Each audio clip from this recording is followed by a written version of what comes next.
Hello, welcome to the Plaid Sheep Oracle. This is a reading for the full moon in Pisces, September 7th, 2025. It's a total lunar eclipse. And I think this is going to be an interesting set of readings. It's for all the signs.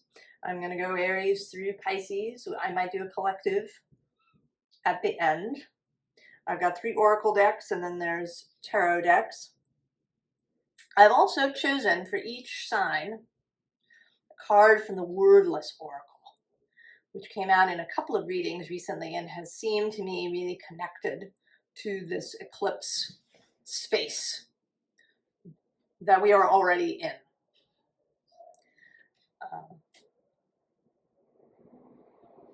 Interestingly, this reading is coming out before the Virgo reading. The Virgo came last in this round. I always start with Aries, and I was surprised that Virgo waited until the end, but I thought it would come out today, and it's not. It's waiting.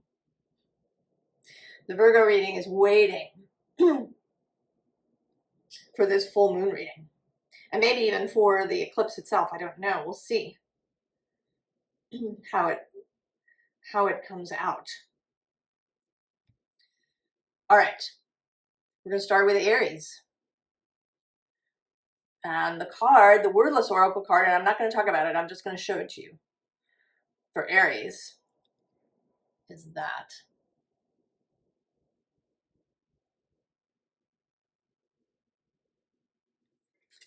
All right. Aries. And the Oracle decks are very different. We have very direct and also very symbolic coming out.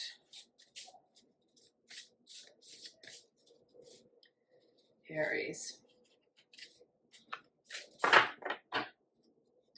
Bottom of the deck, observe, don't absorb.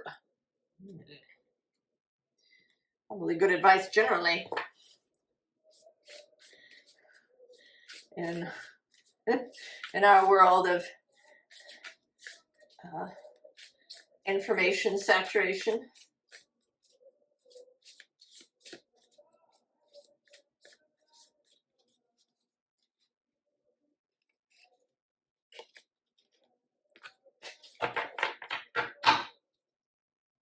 Oh, the Enchanted Forest.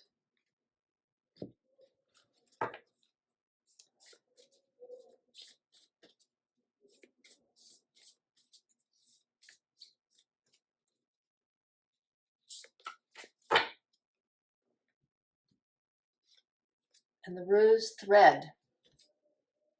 Inner call, soul led, the mystic, living courageously. Below that I'm seeing is the Fertile Void. I love this card. I think it's my favorite in the deck.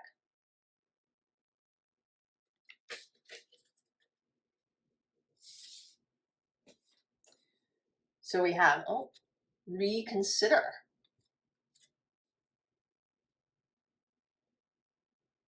And it's interesting because there's this, right, this kind of darkness that's encroaching in that's a bit like, right, like the eclipse.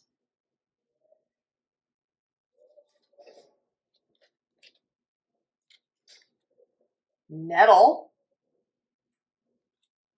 Now this comes from a story of a young woman whose brothers are turned into swans.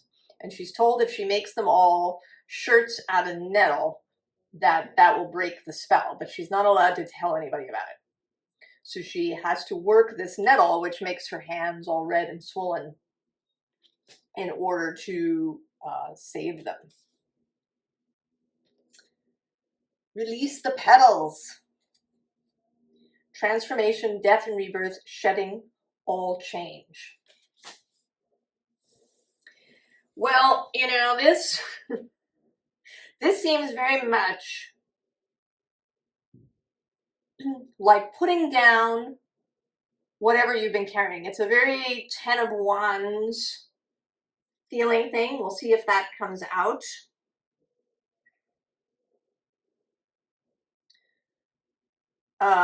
You know, we usually talk about giving, you know, doing things for people, all of these things as being over giving. But if you do these things, you know that there's a great deal of power in it. There is a great deal of control. There is there's an ego boost to being the one that everybody goes to, the one that everybody knows, the one who's seen as capable and strong and resilient and all of these things. There was a job where I was working at where they decided to do a kind of, I don't know, morale boosting thing where each month everybody at work would nominate somebody as like the most helpful person in the place. And then whoever, you know, kind of had the most votes or the most things would get a cash bonus. And my name was chosen in the second month. And this was cool. The cash was great.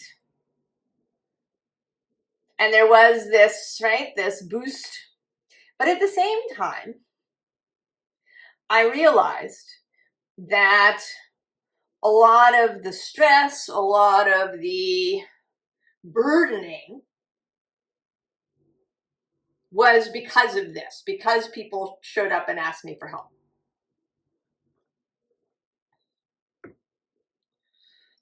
And in general, I always, you know, would comply rather than saying, well, you know, why don't you figure that out for yourself? Wouldn't that be better?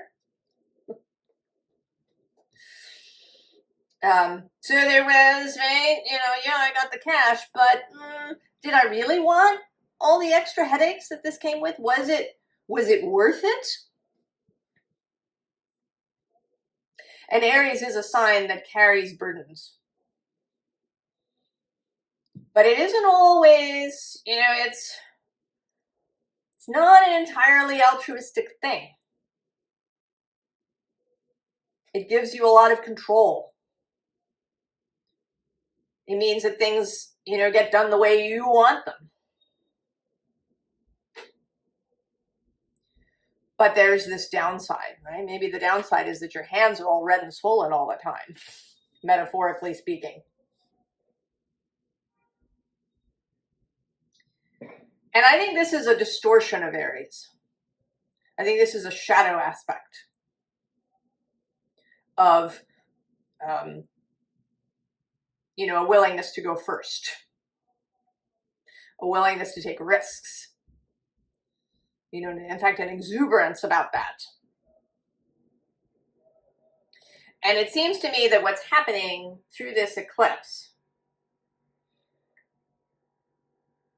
is you are turning away from that. That you're really going to be much more judicious about how you use your power, your capability, your Aries strength.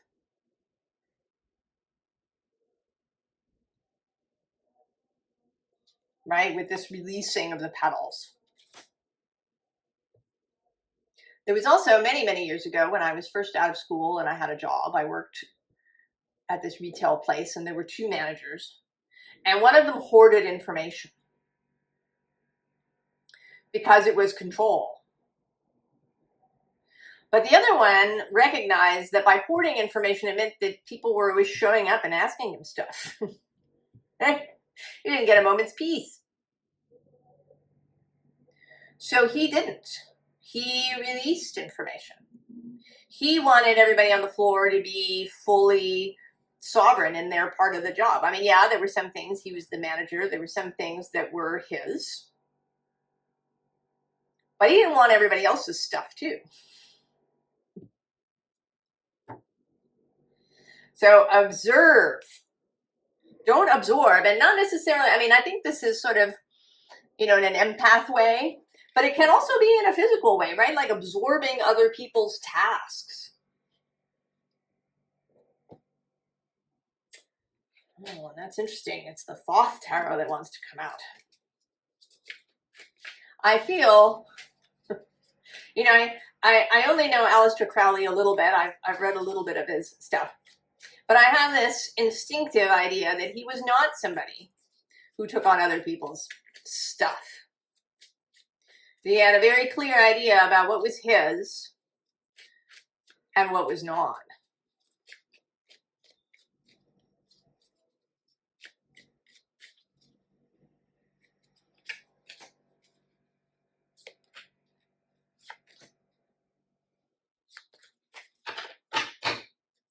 Oh, look at that. It's the star. Who's on the underside? Six of Pentacles, success. So this feels, right, the Six of Pentacles is a much more balanced arrangement, right, of reciprocity. Maybe you help people sometimes, other times people help you. People do what is theirs to do. Oh, Prince of Discs. Princess of Cups. Oh, the Nine of Swords, cruelty. And the Ace of Wands, yes. So we're going to leave behind all of this heavy lifting. Aries, you are really learning what is yours, what is not. You know, maybe you're seeing where you were gaining from this and deciding that maybe what you gain isn't worth it.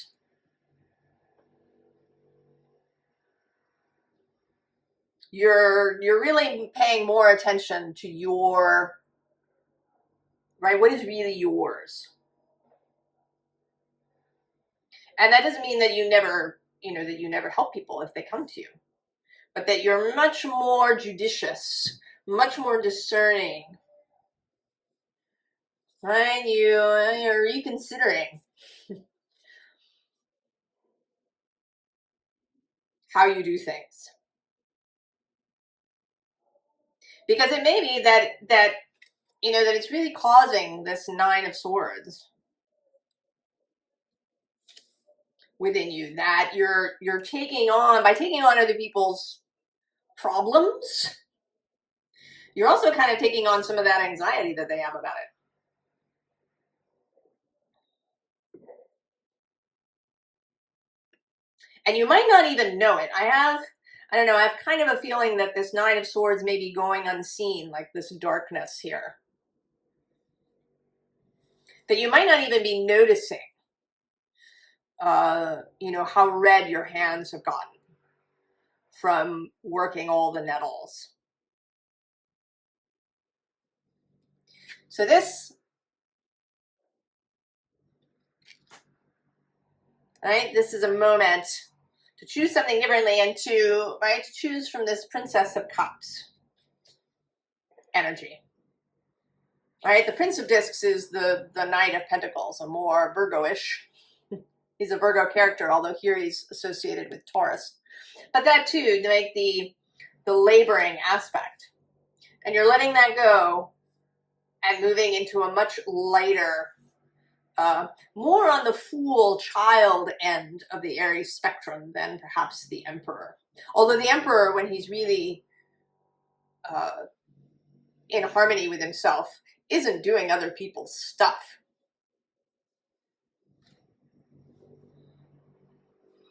Right? He's a master at excellent delegation and at, you know, knowing what's not his to do.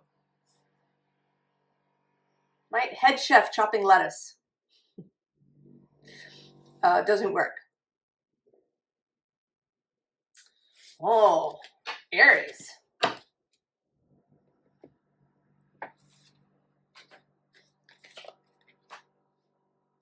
All right, Taurus. If you didn't see, I've got a Wordless Oracle card for each sign. I'm not going to talk about it. I'm just going to show it to you. Ooh.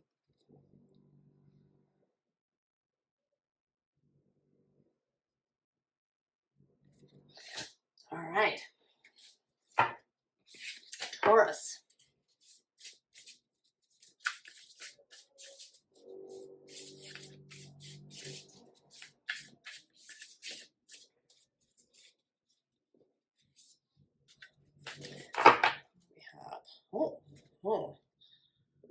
trouble ahead.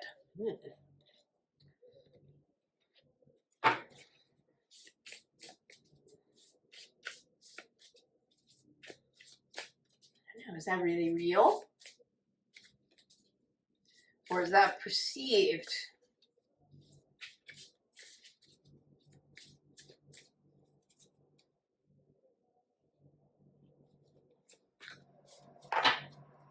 Oh, the devil. Oh dear, Taurus, what's going on? I mean, this eclipse is trine and sextile your sign. That is fast-moving energy. Yeah,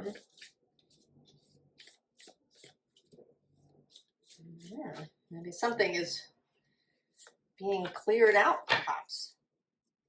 Oh, Sub Rosa.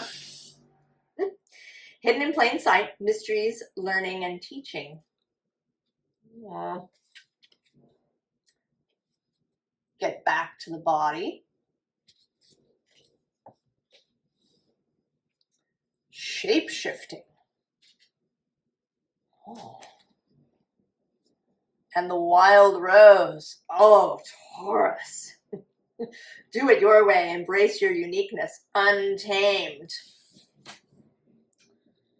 Well, I can see where this is already going, starting with Aries and you.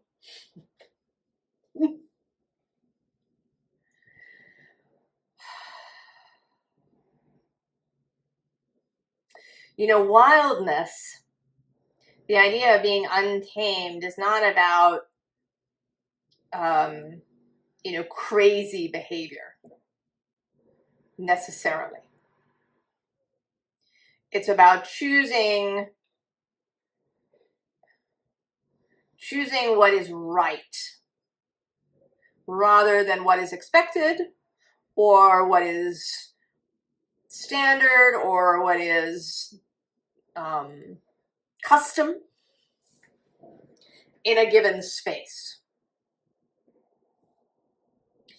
And it seems to me that you too, this came through a little bit in Aries, of carrying a weight that was not yours. Or carrying a weight that was inappropriate in some way. And that it may have been coming out in your body, that you've had stuff. It might not even be anything, you know, that one might consider major. It could just be like, you know, stiffnesses here and there when you wake up in the morning, or, you know, a soreness if you walk too far, or, you know, you get tired really easily, or, right? It could be just these kind of little rare kind of things. And you are going to shapeshift right out of that. Or you have the opportunity. And it seems like these underlying cards are the underlying worry, right? That people might not understand, or that you're going to get in trouble in some way, that there will be trouble if you suddenly change your behavior. And I'm going to say this is going to be sudden. I mean, you know, maybe not between today and tomorrow, but, you know, possibly within the you know, sort of month of the eclipse section, you know, in September.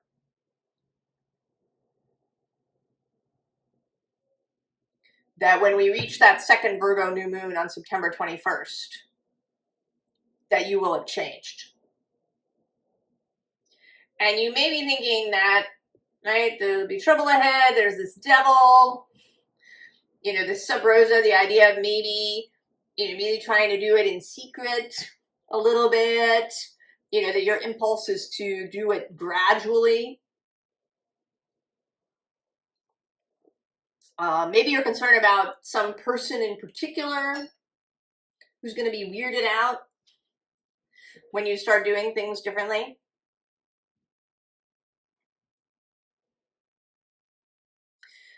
You know, it's interesting. If you live in the United States, You know, there's this kind of feeling that the US is a very individualist culture. But this is a little bit not entirely true. I mean, yes, there is this idea, right? You can be all you can be. There's this real focus on the individual and what you want and where you're going to college and these things. But there's also this really strong peer pressure, right? The cultural pressure of wherever you come from, your family, your space, your group. And that peer pressure may be guiding you into something very traditional, or you could even be in a peer group that wants you to blow everything up. Right? These extremes, whatever the extreme end of things is. I think that as a whole world, we have a tendency to live in extremes. Especially when there is an extreme perspective, right? Like if we compare the US and China, China has this opposite thing, right? Of it's all about the group. And that has its own extreme ends that happen.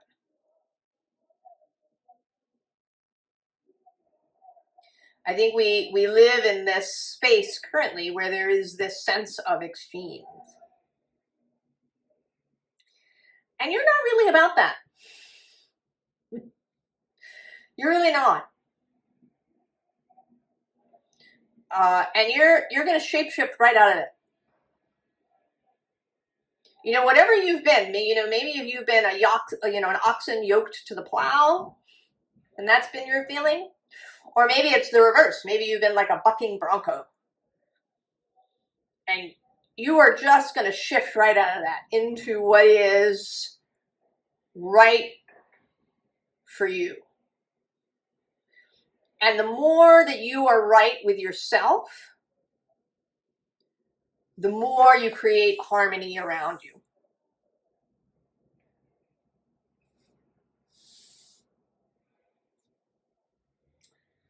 Well, let's see. It's interesting. This is the deck. The wand suit in this deck is jazz. And jazz is an improvisational form. I don't think most people would associate improv with Taurus. And maybe that is part of it. Maybe the shape-shifting here continues. That you're finding after Uranus spending all that time in your sign that you have this ability to be improvisational, to be flexible in ways that you haven't been before.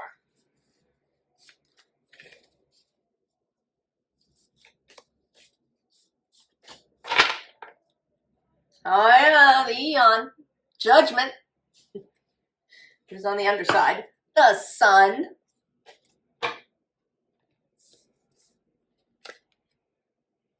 Seven of Blues. Choices. Multiple choices. Justice. Alignment. Joy. A feeling of truth. A feeling of belonging. Without, having to contort yourself. Page of Roots. Newness. Freshness. Learning something new. Ten of Blues, harmony in the group, group emotional fulfillment, happy families. And the Eight of Roots, getting down to work in this new way. And how this is coming through to me is that what you're trying to do here is to break through so that other people can come into this happiness. And you're doing it out of sheer exuberance rather than out of obligation or weight. Who's under the Eon? Oh yeah, the Ace of Roots. and the Queen of Axes, the Queen of Discernment. And I'm going to go with this Ten of Roots, right? The Vision on the Hill. And the Page of Blues, Page of Cups. Freshness, youthfulness.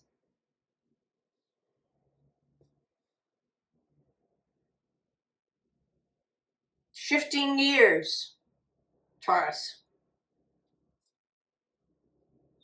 All that time with Uranus really coming through, really paying off. He's got another little stint in there. He returns to Taurus on November 7th and will be there until, for a while, for about 5 months, until April 26th of next year. And so there may be an opportunity, right? That may be this opportunity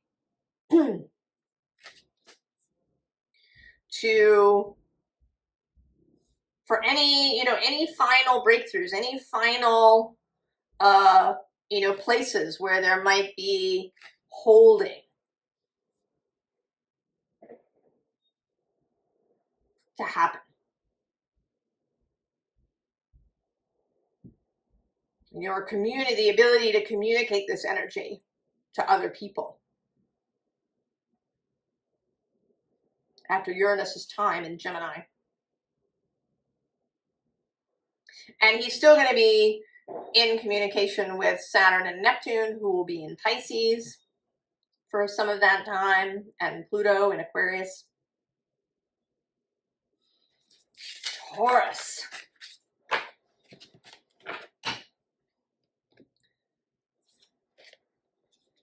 Shape-shifting right out, despite any possible fears.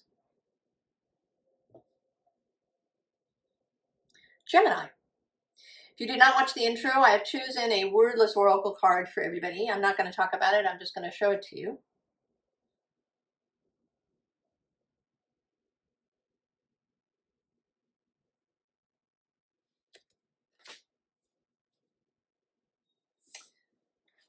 Let's see. Gemini, you've been finding your authority, your ability to be all of yourself in spite of any previous withholding or masking.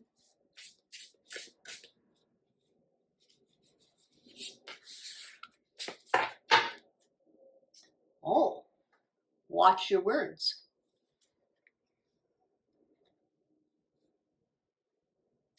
I do have the sense of this eclipse, even though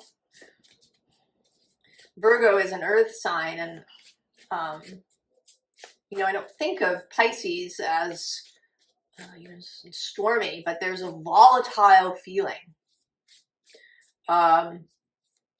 Volatile being easily moved, like they are mutable signs. VOCs, volatile organic compounds, like essential oils. They are easily moved.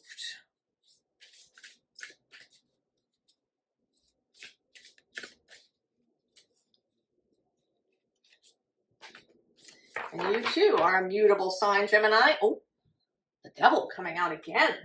He was just here in Taurus.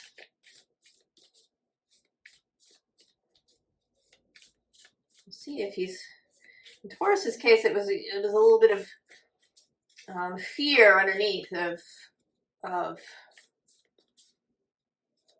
repercussions. But I think it was largely a baseless fear there, or an overblown fear.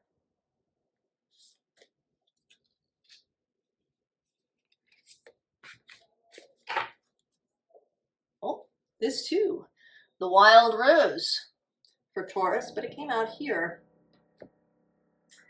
It says, do it your way, embrace your uniqueness, untamed. Seek higher ground. Oh, Gemini. The thread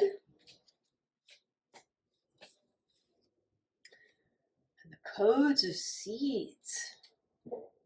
The blueprint is within you. Take the next step. Well, Gemini.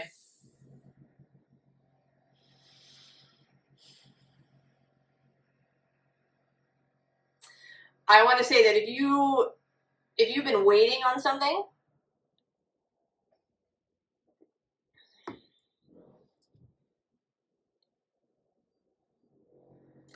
I think the help is to hand. Because this feels like you waving at somebody. Like it's up here. And not only are you waving, but you've left this thread for people to follow. You've left these seeds for others to follow.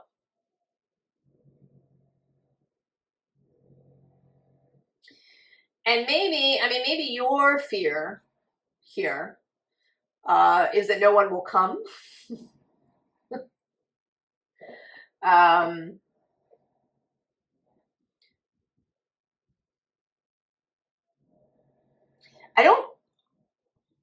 There may also be a little fear of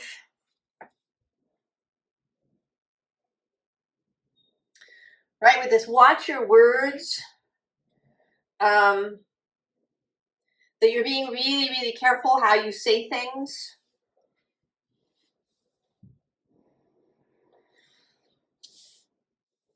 Kind of you don't want blowback, or you want to make sure that you're really understood correctly.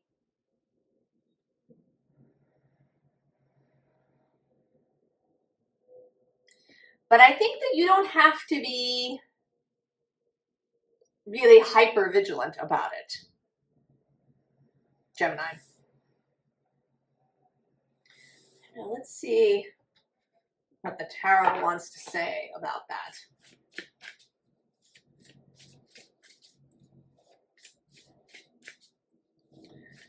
That you want all the right audience to come. And you want them to find their way easily. It almost feels like SEO, right? Optimization, of keywords so that people find your website.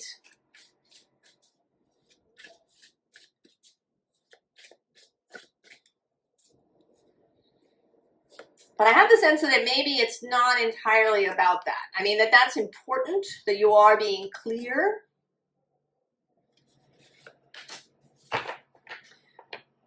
But that sun behind you is actually doing a lot of the work, which is the energy of you. Oh yeah, see the 6 of fire. And there's the sun behind you again. And interestingly here in an eclipse. And this is a solar eclipse, which is happening on September 21st.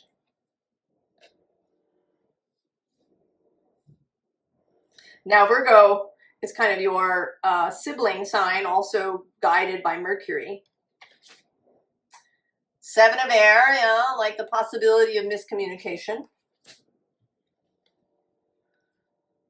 2 of earth, really, right, doing all the things. Right, but that's a little, right, you're kind of boxing yourself in. And the 3 of earth.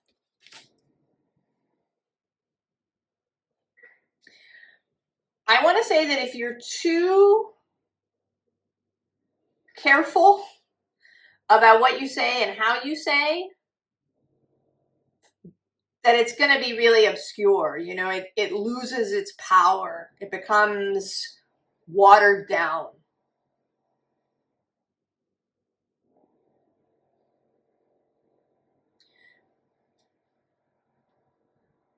That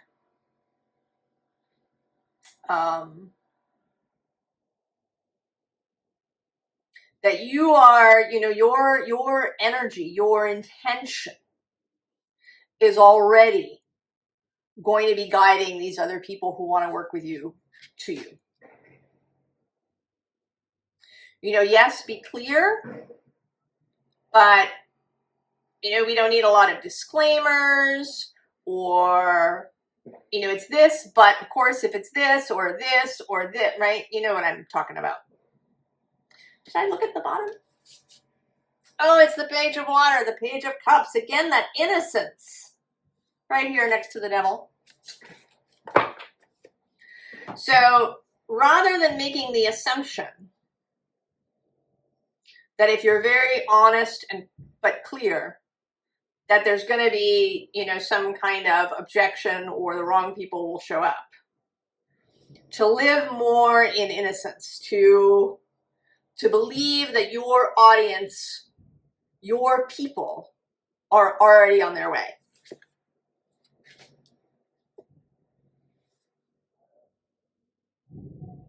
That you can be clear, you can be specific.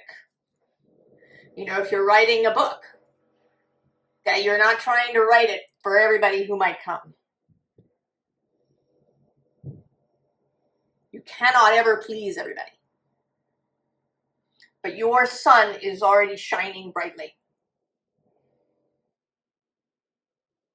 Your people are already on the way. And I think that you will be able to transcend this through this eclipse. I think this eclipse will give you the ability to relax the vigilance that you might have around your communication to others. Gemini.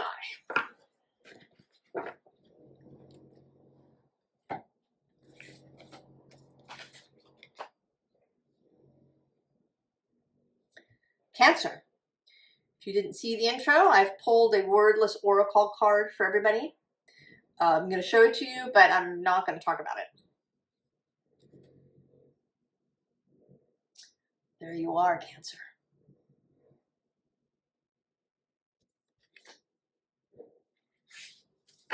Now for you, this energy is sextile and trine through this eclipse. Or I'm sorry, sextile. Yes, sextile and trine. Trine, the full moon in Pisces is trine. And the new moon in Virgo will be sextile. These are fast-moving energies. And although we think of them as easy, many people will say that you know, the trines and sextiles are pleasant or easy. Fast-moving energy can be overwhelming.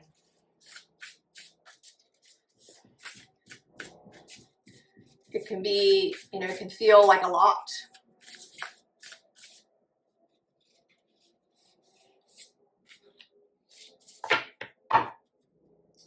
Now you gotta get grounded. Cancer. I was saying in Gemini that this eclipse feels very volatile, fast-moving. Right, they're mutable signs. Uranus, Pluto in trine, and these air signs happening. Neptune's still in Aries.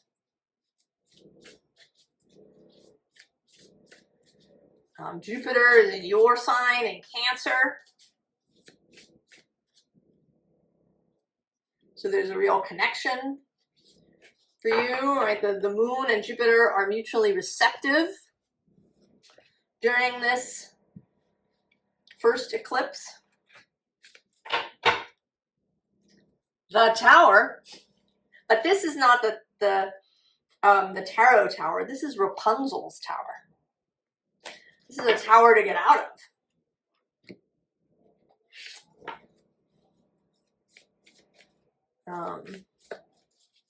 You know, maybe, I don't know, maybe you thought that you had to knock it down before you could get out. But perhaps that isn't true.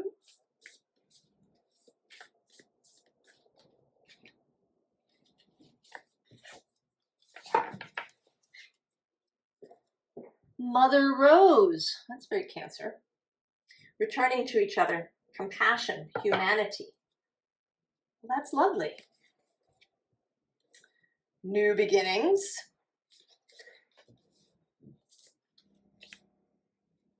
It's interesting that it's the 42 card.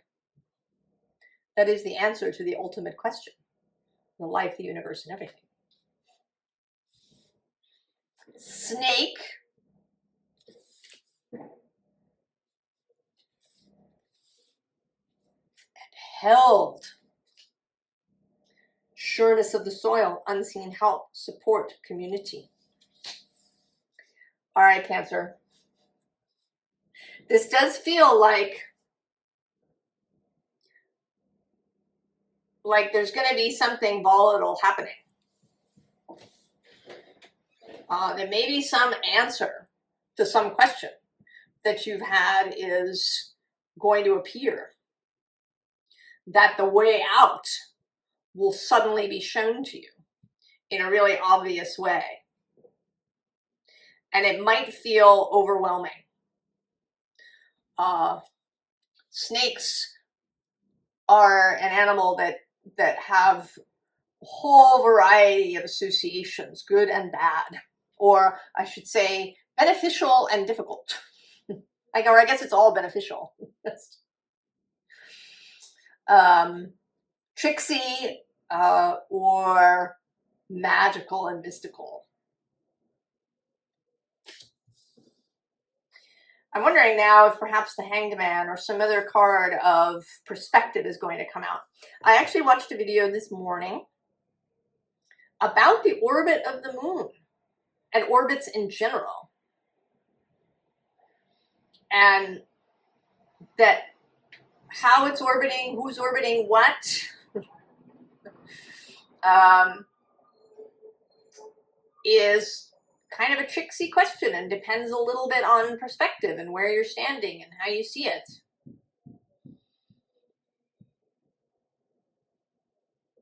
But it seems like that you have everything that you need.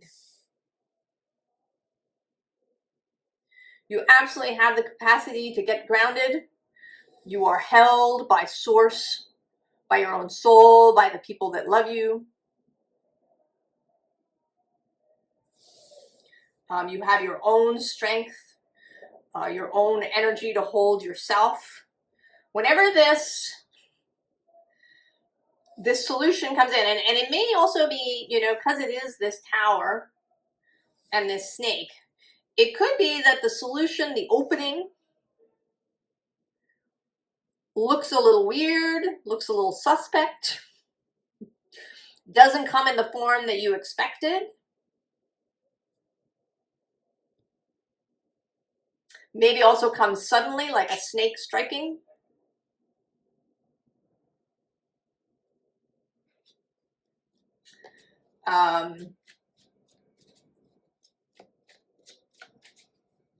That you will, there may be some hesitation or a little bit of butterflies in the stomach.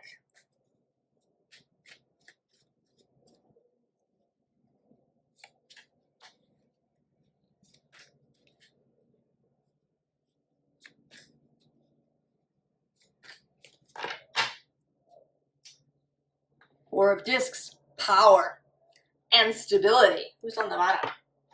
The Six of Wands, victory.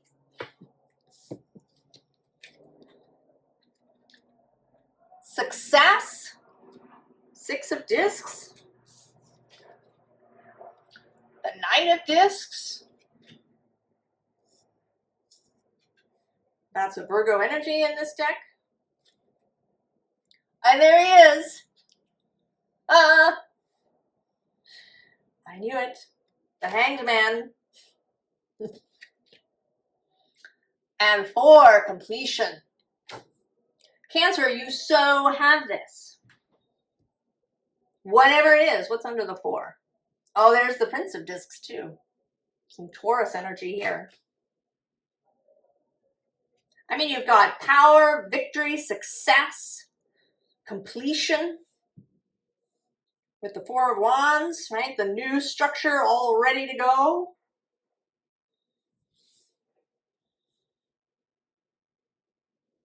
the way out, the way through, the new beginning is coming, Cancer. It's going to show up sometime either within September or, you know, into October, or if you're watching this at some later date, you know, maybe a moon cycle away. And it may not come in the form that you are expecting, or it may look a little tricksy.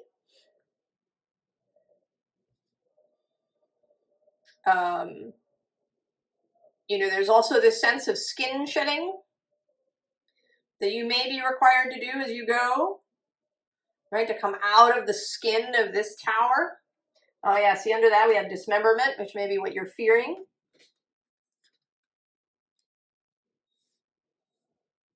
But you have absolutely got this. It's just a question of seeing it for what it really is. For remembering that you've been in this position. You have learned what you needed to learn. You have seen what you needed to see for this moment. But you absolutely have this, Cancer.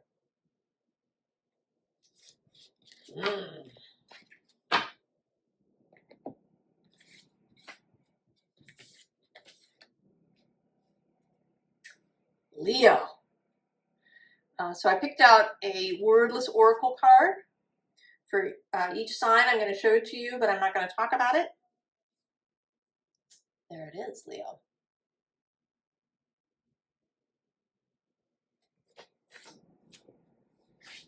All right.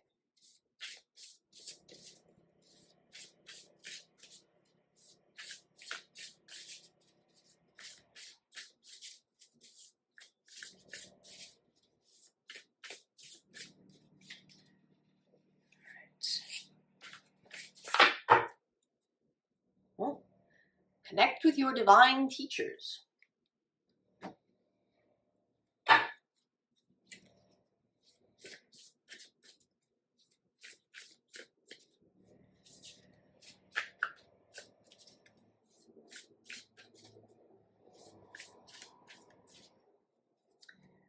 It's interesting that that eye in that body is further, right? It's kind of in the back of the solar plexus.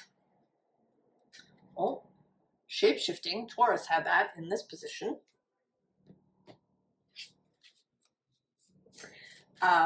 If you're new here, when I did these, I used to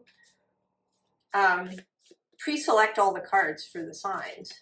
But then I started doing it this way, and it was really interesting to see where the cards repeated, how the signs were interconnected with one another.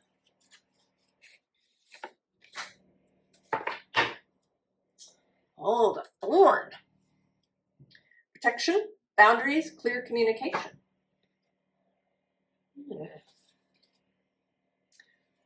Work with your healers.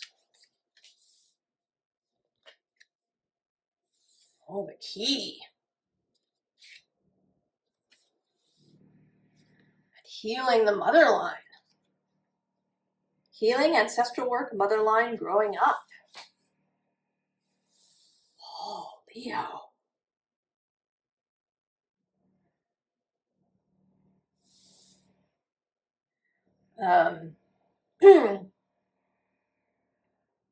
Well, these eclipses are in a tricksy energy for you. The full moon is quincunx, that's not directly opposite, but one over. And then the new moon in Virgo will be immediately next door, semi-sextile. And these energies are a little, right? They're a little irritating, scratchy. Maybe we don't quite know, but they can be very fruitful.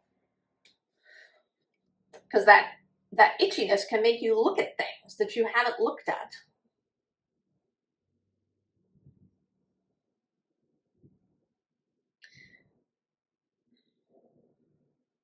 And actually, this shape-shifting is making me feel like maybe you've been moving a lot, you've been changing a lot. You know, it's not so much that you've been trying different things exactly, but there's a restlessness here. And this thorn, this boundary thing, this connection with your teachers, your healers, seems to be about coming to rest.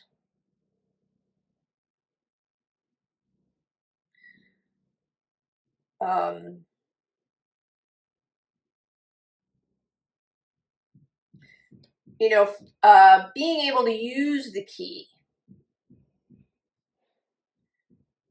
That maybe the key has been shifting.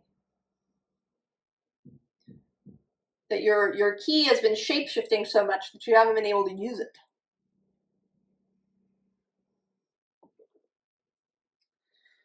I need more.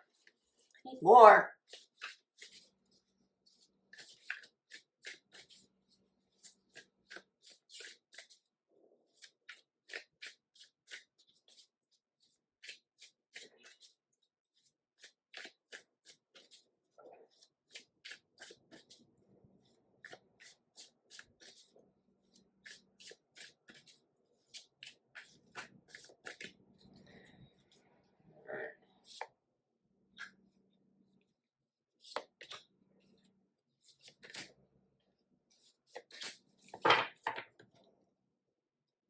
Oh, the Elder of Water underneath. The Elder of Fire. There you are.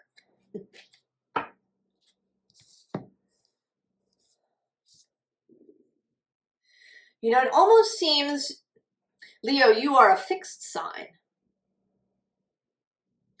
And as such, normally there's a solidity, a stability to you. But it's almost like you've been trying to be mutable fire. Yeah, the 5 of fire. The 9 of air. Ah, the 2 of earth. And the 9 of water.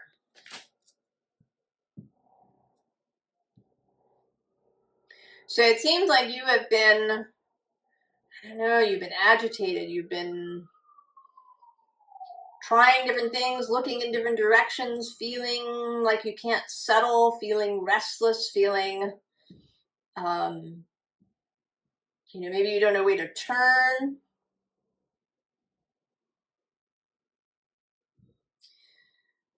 You know, with this healing the mother line, maybe there's been something about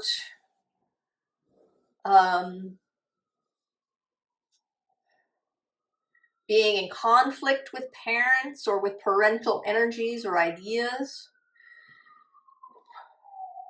And this can go 2 ways. You can become, you know, too associated. You know, if your parents are lawyers, that you become a lawyer. But it can also be the opposite. It can be where you refuse to acknowledge a connection, or that you have these things that are like your parents. You know, maybe you actually really like the law. Perhaps you've been avoiding it. You know, you've attempted to be an artist or an actor or an engineer or something. But in fact, you really love, you know, maybe you love the idea of being a courtroom lawyer, or you love the idea of helping people through this kind of stuff, that you have a real gift and you've been avoiding it. And so, you've been, you know, the key, you need to settle so that the key will stop shape-shifting. And then you can open the lock. And I think that with this 2 of earth, that there's a little bit, I mean, we have this connect with your divine teachers and work with healers, but also this Two of Earth, and it feels a bit like chop wood, carry water.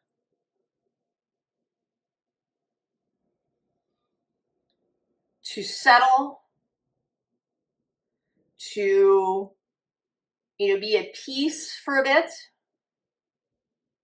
You know, maybe you can talk to people. Sometimes other people can see things that you don't. But also to come back to basics in your life. You know, feeding yourself, taking care of your home. You know, the very most basic things in your life.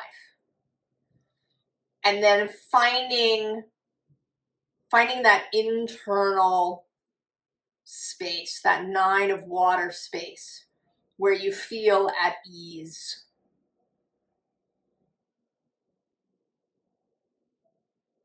And then the key will fit.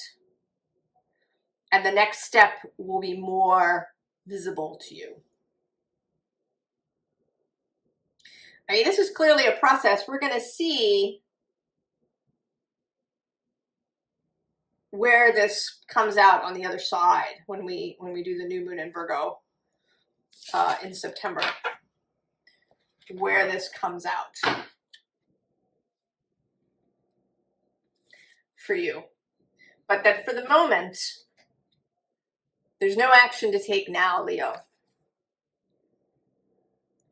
But to spend some time coming to rest. Virgo. So I picked a wordless oracle for everybody. I'm not going to talk about it. I'm just going to show it to you.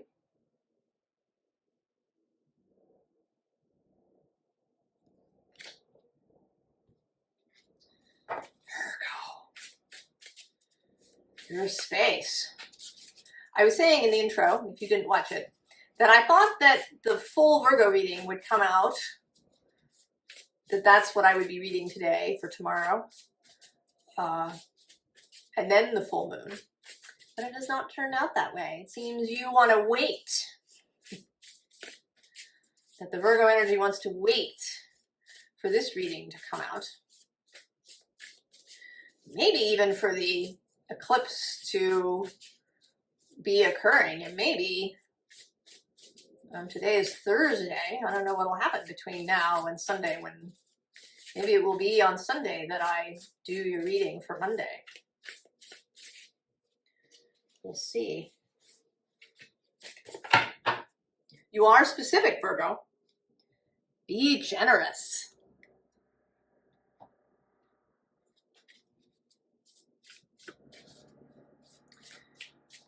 I know you always come out exactly when you mean to, Virgo.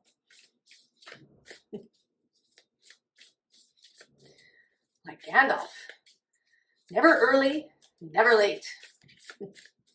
Showing up exactly when he means to.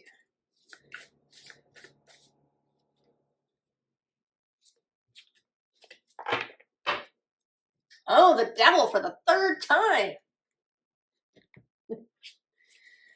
Got some anxieties as a group.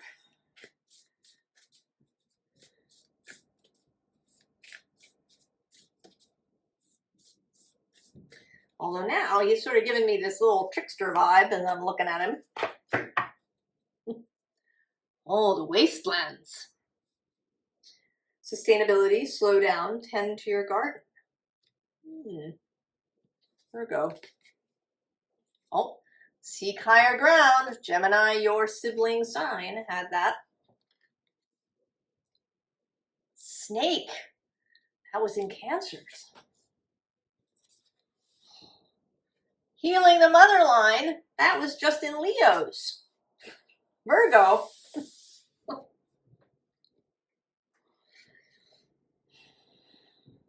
Well, I suppose that it's not surprising that you are combining some of these ideas.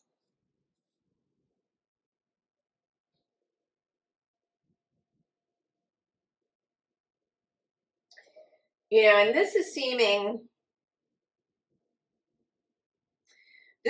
like you are, like this reading kind of isn't exactly for you.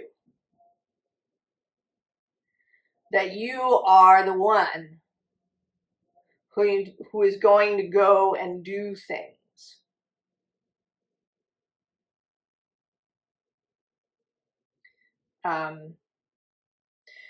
If you've ever watched the show The Librarians, there's an episode where Rebecca Romaine's character travels through different timelines.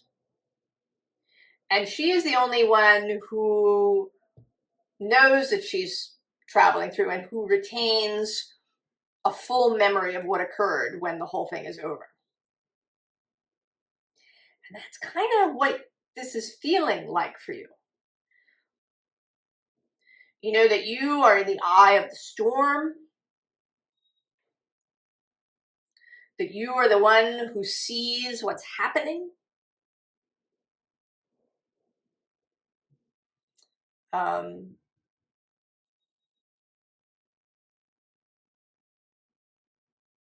And that you are there to sort of help other people come through the other side.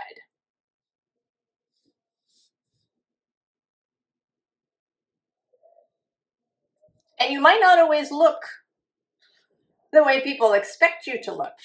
There is a real trickster energy here. Mercury has entered Virgo on September 2nd.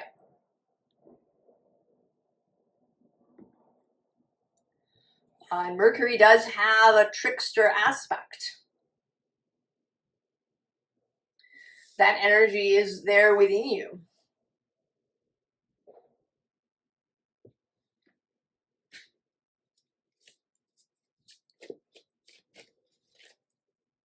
So you're going to be the one who is stable, who is flexible, who can move through this space with knowing and understanding and ease.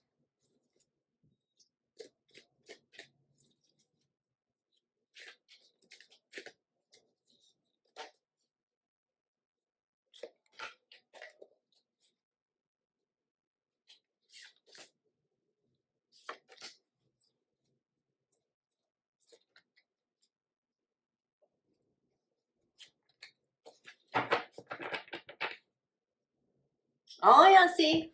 Three of Pentacles, very sort of helper energy. Imagine on the underside.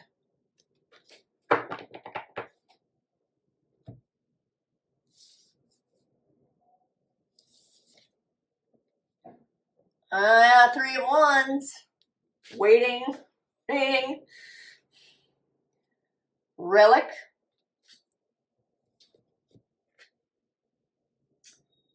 Dreams and fly.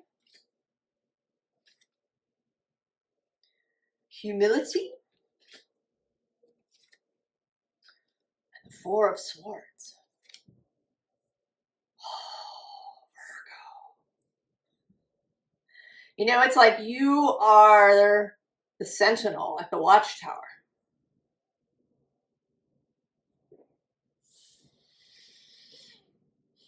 Right? This is you. I'm also getting that, right, that scene from the Lord of the Rings with the signal fires.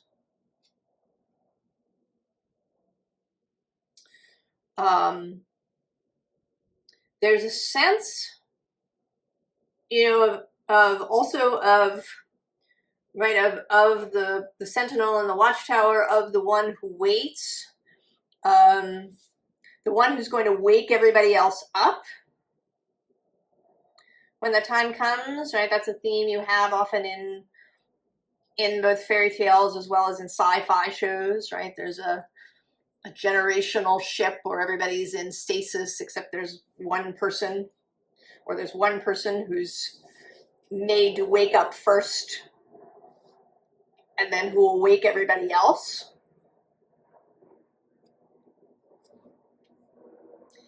And these first three cards feel like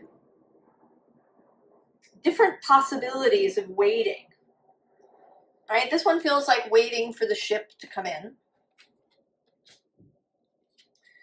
This one is waiting for the kind of the groom to arrive, right? Waiting for, you know, some arrival of a particular person. And this one feels like waiting for the perfect moment. That when the sun is in just the right place, she's going to take off and fly.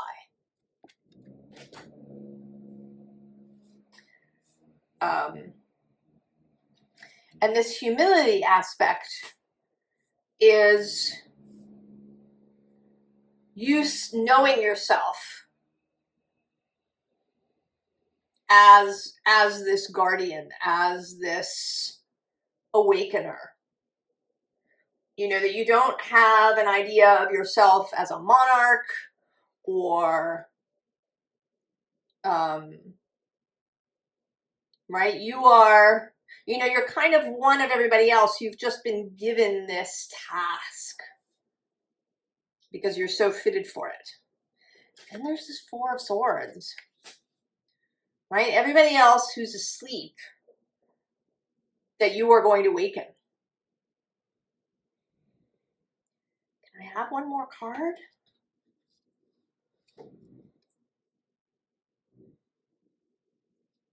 What comes after? Virgo. Oh. Counting crows. So I don't know. We're not, right? You're gonna, I almost want to say that the moment hasn't come. That we're waiting, that we may be waiting for the second eclipse. Or for some other signal.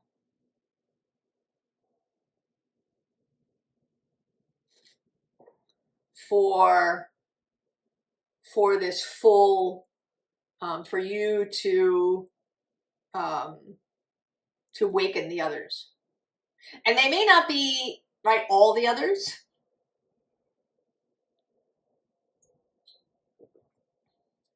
It may be that this is some very particular group of people that you're part of, your family, your friend group. And I know it's a little mysterious, Virgo, because it seems kind of, and it seems really grand in a way, but it at the same time, it feels very personal.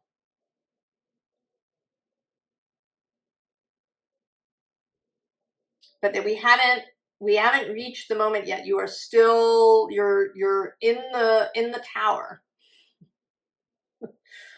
But it's not time yet. Oh.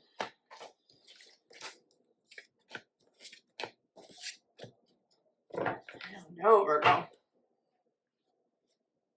That's very mysterious. We're going to see. I mean, maybe you know what I'm talking about. That could be. Or we'll see in the next reading. I mean, maybe we'll see in your full reading. And then we needed to learn this first.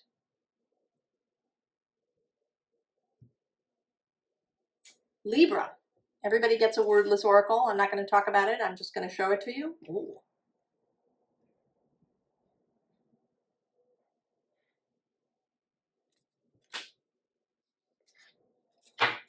Libra. This is happening, right? You're like Leo, quincunx, and semi-sextile to this. But you are the third point of the triangle of Uranus and Pluto.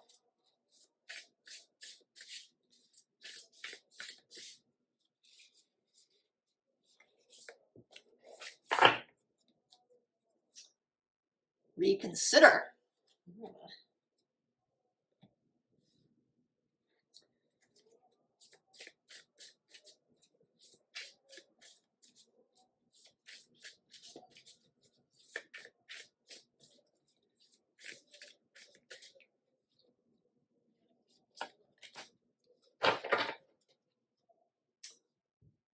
The Glass Mountain. Have you been trying to scale something that seems unscalable?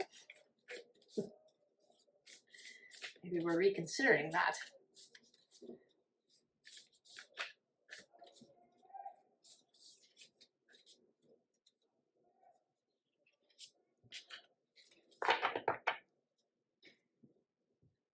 The Mystic Rose. Compassion, devotion, humility, humanity, grace. Embrace your inner guidance.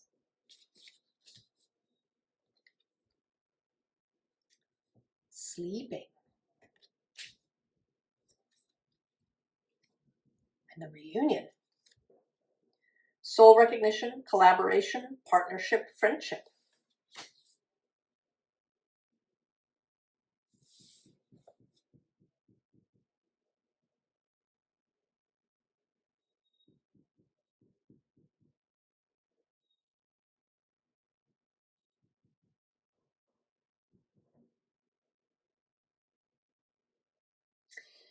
This actually feels like there's something that you haven't, that you've been wanting not to do, or that you've been afraid to do.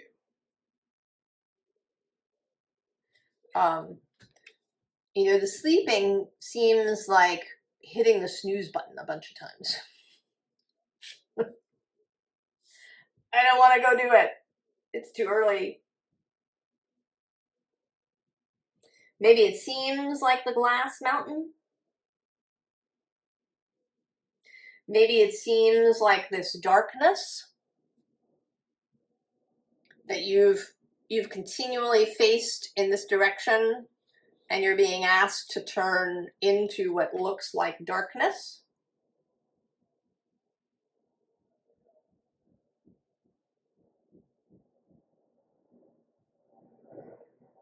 And I don't know, with this compassion,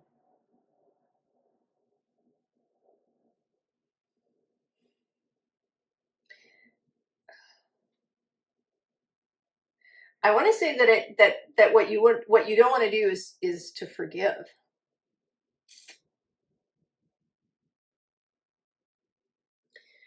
That this glass mountain is moving past some kind of injury, resentment, to come together with another person. Now, it could also be yourself. That maybe you haven't forgiven yourself for something, or that there's some resentment that you carry about your own previous choices.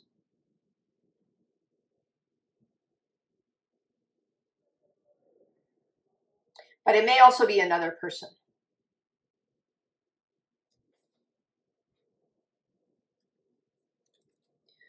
That there's some reconciliation that's wanting to happen.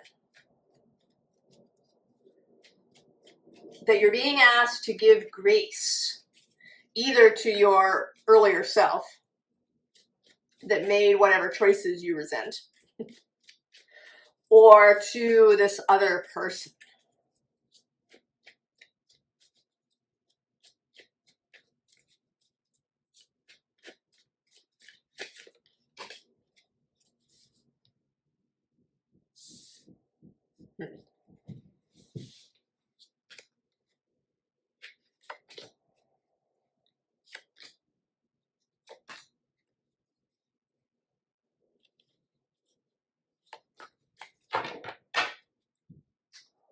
Oh, the Ace of Pentacles. Huh. Who's on the bottom? Victory. Six of Wands. Strength. The Knight of Cups. The King of Pentacles. The Nine of Wands. And the Four of Pentacles. We're going to look at that in a minute.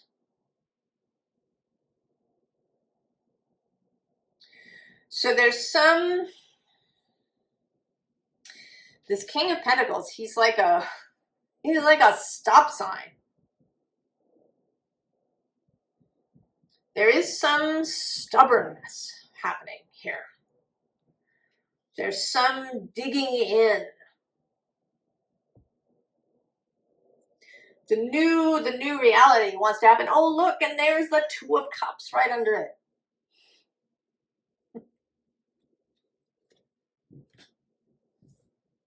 There is a reconciliation that wants to happen here, either between you and yourself or you and another person.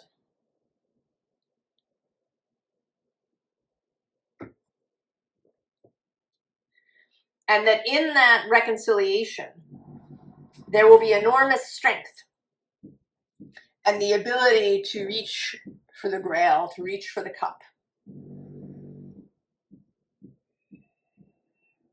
And it's almost with this Ace of Pentacles that what's required here is a whole new reality. Right? And we didn't get the Ace of Cups, we got the Ace of Pentacles. It feels like you need to see reality in a new way. That if you can, that maybe you see reality as very fearful or very unstable, insecure. Because on the other side of this King of Pentacles, we have the Nine of Wands, which is kind of it's the final wand. It's often shown as somebody with a bandage on his head who's been through it. Here there's this sense of a lot of barriers, self-protection. This Four of Pentacles, the hoarding of things. Keeping things safe. And there is something very physical about this. It's possible that this had something to do with money in some way. But it might also just be, your sense of safety, the ground that you stand on. That some previous event really messed with your stability. And this probably goes all the way back to childhood, right? The original event. But then more recently, in your adult life somewhere, there was some kind of breach. And you self-protected. You put up fences and barriers. You right? You walled yourself off. And now you are being asked to release that. To release the resentment. To know that you are absolutely secure in yourself. Your grail, that cup at the heart of you, is absolutely always secure. Right? You have strength. All right, we're going to look and see what this is. Oh! It's the Empress! Venus, Libra, your planet. She's on her way to you. She gets to you in October. She moves into Virgo just before Libra season on September 19th.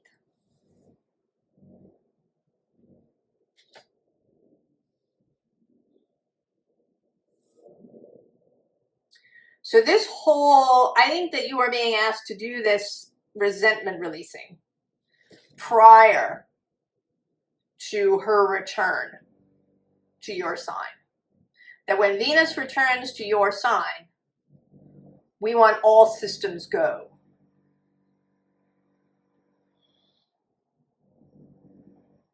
We want openness, receptivity, right? I haven't really done this with the other signs, but there always has been a connection to the Wordless Oracle. But, you know,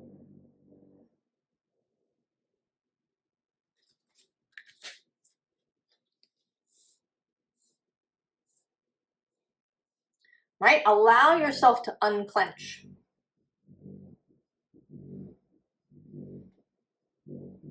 So this glass mountain can just dissolve.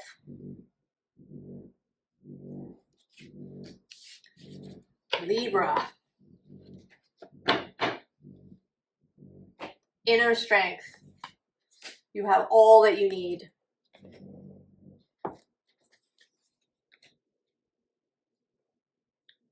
Scorpio. So I pulled a Wordless Oracle for everybody. I'm not going to talk about it. I'm just going to show it to you.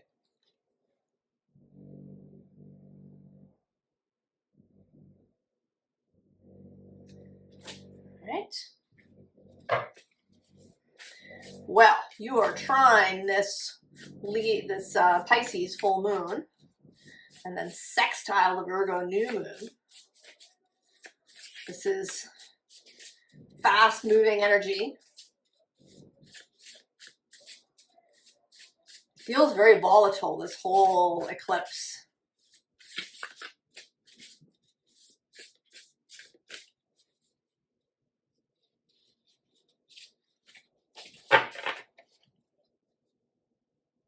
Oh, work with your healers. That came out in Leos, but here.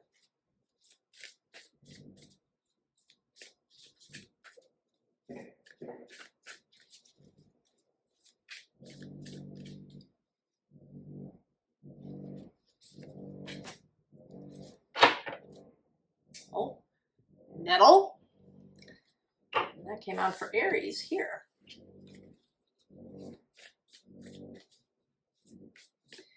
You are the most fiery water sign. Mars as your guide.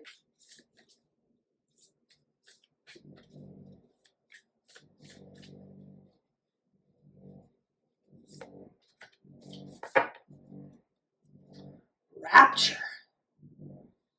Oh, Scorpio. Sensuality, love, devotion, romance, ecstasy, pleasure.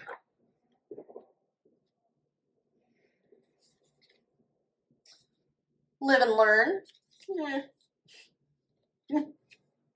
Oh, the snake for the third time.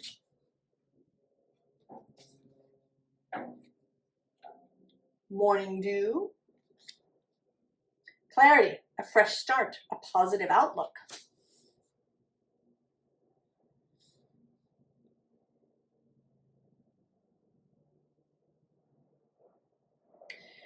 You know, this, I want to say that this wants to be a very sensual eclipse for you. Right? That this healing energy wants to be very physical. Very sensual. I kind of see, you know, in here, pouring the cup out over yourself.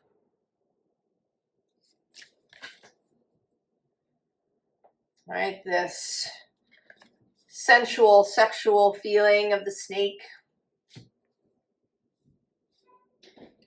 You know, really accessing sensuality, sexuality, rapture for the purposes of creation.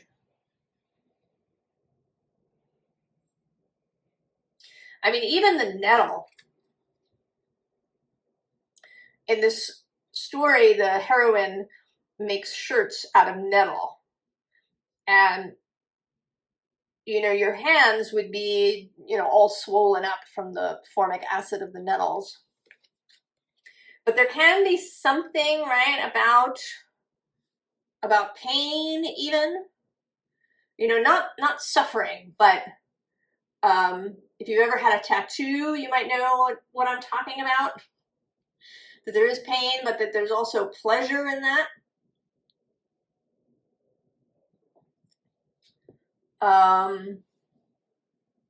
Right, just really exploring all the aspects of sensation.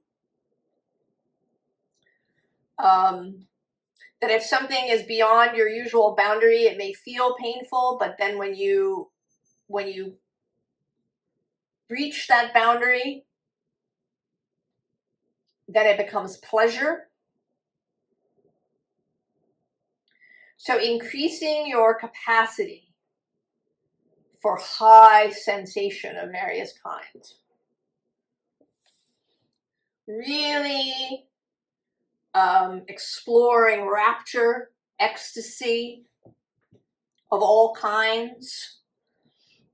The ecstasy of laughing until you cry. Also the ecstasy of weeping. Of really just releasing yourself into it. Of, you know, all kinds of just fully letting go of any holdings that you might have.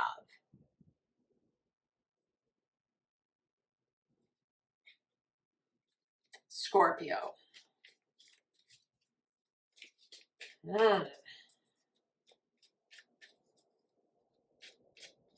This might, of course, have to do with another person.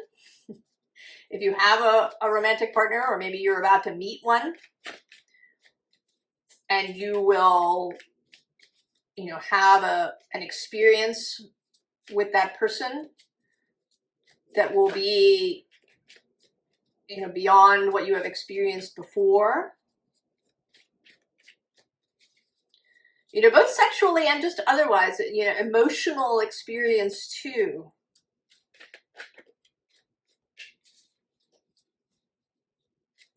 You know, maybe you're going to reach a level of intimacy that previously has felt just terrifying, even for you. Just because you may have a Scorpio sun doesn't mean that you don't have fears around that or barriers.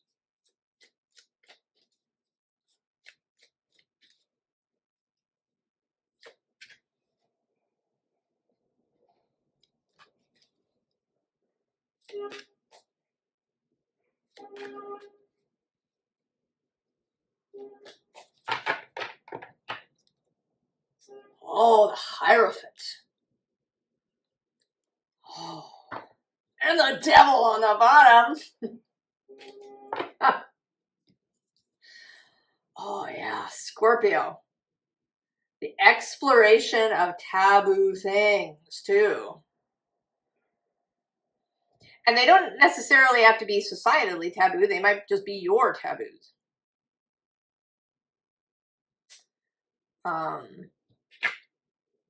The Tower, Scorpio.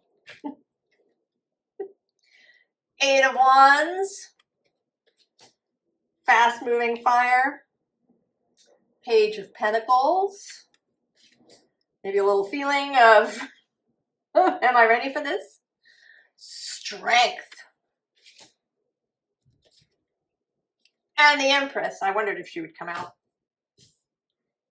Scorpio. Oh, priest or priestess of ecstasy. Of rapture. Right? Blowing up any previous self-imposed restrictions. Opening to the fast-moving energy. Being willing. Right? It might feel a little scary. But there's willingness. Under the Hierophant is this 10 of Wands. Oh, and look, there's the Fool. And Justice. Oh. Hold on. And the King of Wands. And the Knight of Cups. So yes, this may have to do with another person, but it may just be your own creative flow that is released when you allow yourself to to truly experience rapture and ecstasy.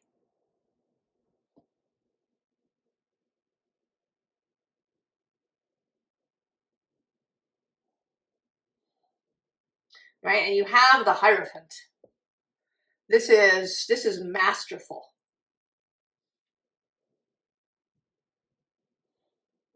This is creational. The release of your sexuality for creative purpose. Scorpio. That is very exciting. Fix this up a little.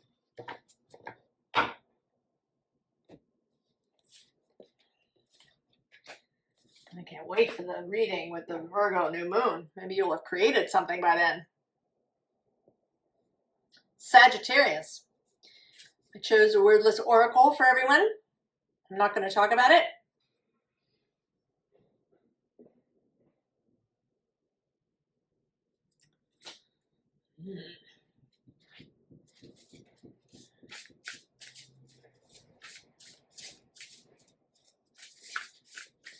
This is definitely like a coming out of bondage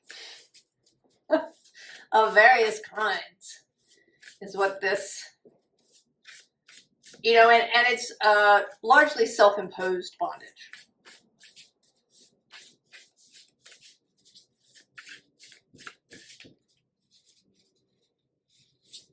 Maybe entirely self-imposed. Call on divine support. You've been learning how to talk to your unseen fellowship.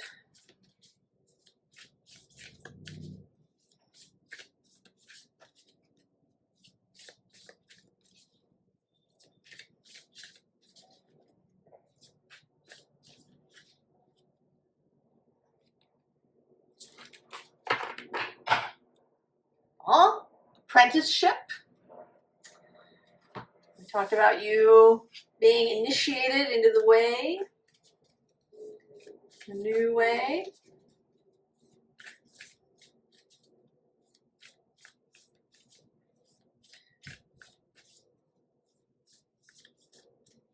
We have had the Page of Pentacles show up in several readings.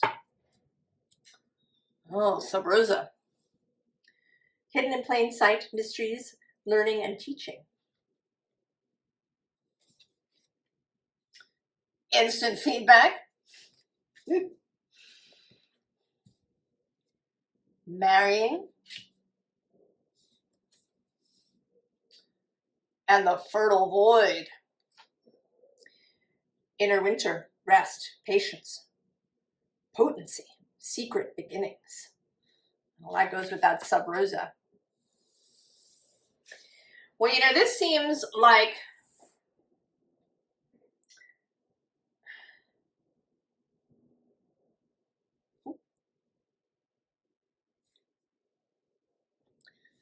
pardon me, Sag, I had a little interruption there, but that seems appropriate in a way. So this instant feedback, you know, feels like instant manifestations. So if you spend a bunch of time complaining or grumbling or perseverating in your mind, that there's going to be some really fast response to that. You're going to, you know, trip and skin your knee, or, you know, you're going to spill your coffee on yourself, or there's going to be, right, feedback is going to be really immediate so that you are not in any doubt. I mean, this is really feeling like it wants to really convince you to accept this initiation into this new way for you. And I don't know what that is. You may indeed want to watch the Sagittarius reading if you didn't.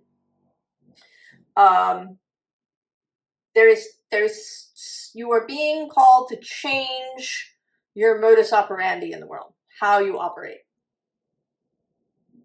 From wherever it is now, whatever you've been doing for the past, I don't know how many years, could be your whole life. And you're being asked to really commit to this apprenticeship, to learning this new way. And that there will be instant feedback. And that there's also something building. Right? You're not doing this for no reason at all. There's something building.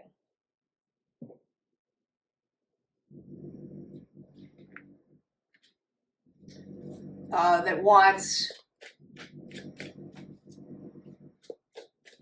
to come into being.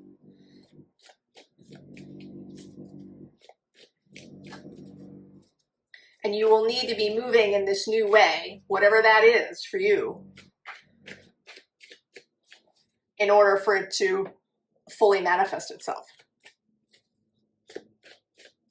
Now, I want to say you don't have to be perfect. We just want this intention to be real. The intention to the commitment. We're not seeking perfection in any way.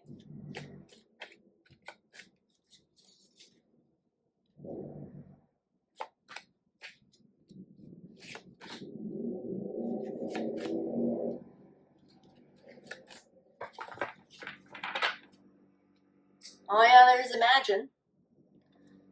Who's on the underside? The Page of Wands. The new way, the new fiery way. The Invitation. Oh, the King of Cups. I feel like he is this moon. The Surprise Date. Counting Crows.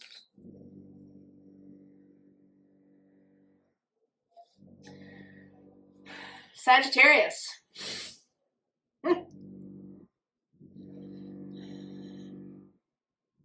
Once you, oh yeah, see, wash over me right below that. Once you really make this commitment and you start moving in this new way, something's going to open up. There's going to be a surprise date. And I'm kind of not allowed to know what it is. Also, it may be, different for all of you.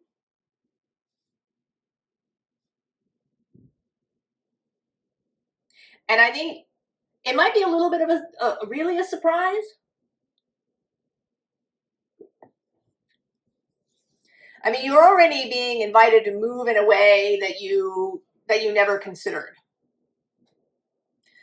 Possible examples, maybe you've never had a sort of religious feeling, a desire to be part of a spiritual community. But now you find one and it's really cool. And it takes you somewhere, when you join a church or some other spiritual community. Or if you've been somebody who has been very mobile, has traveled a lot, or has moved a lot in their life. Maybe what you're being asked is to really put down roots. To really become part of some community. Or it might be the other way around. Maybe you've really been somebody who actually has stuck. Maybe you've been living in your hometown for the whole of your life and you're being asked to go somewhere else. Whatever the thing is, right, there's this kind of bird thing that's happening. We have this bird in the Invitation, and then here in the Surprise Date, and then there's the birds here. So something is wanting to come through. And for the first time, I'm sort of noticing that this King of Cups, I don't know if it's meant to be, but that is seeming like the Eiffel Tower now in the background here. That he's standing, in Paris on the Seine. making this declaration. So there is a romance in this. I mean, we have this marrying. It is possible that what we're talking about is getting married to somebody. And then, I don't know, you've thought that was too traditional, or you didn't want to tie yourself down, or you've got commitment issues, or what, I don't know, whatever it is.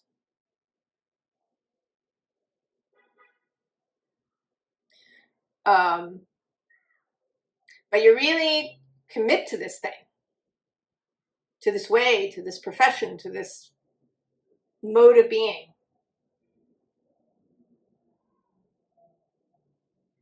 Because it is a sincere invitation. It is a heartfelt. It may be your own heart that is sending the invitation. Sagittarius. And now is a real opportunity. Right? This square. These eclipses are squaring your sign. That is a challenge. A dynamic opportunity for change.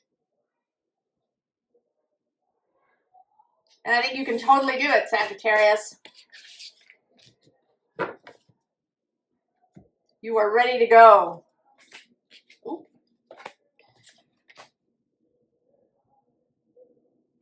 Capricorn. So I pulled a card from the Wordless Oracle. I'm not going to talk about it. I'm just going to show it to you.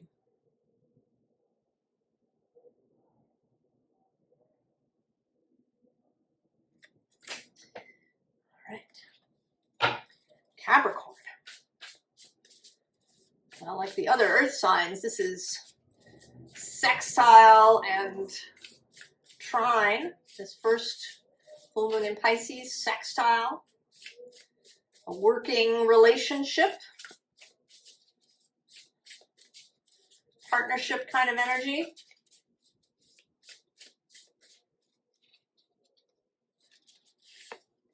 You're always up for a challenge, Capricorn. Oh, protect your spirit.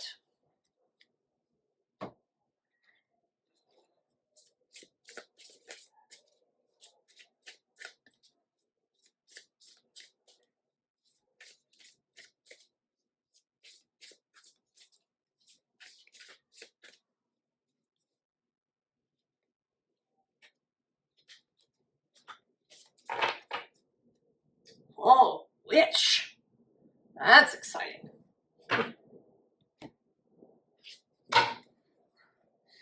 Baba Yaga there in her mortar and pestle.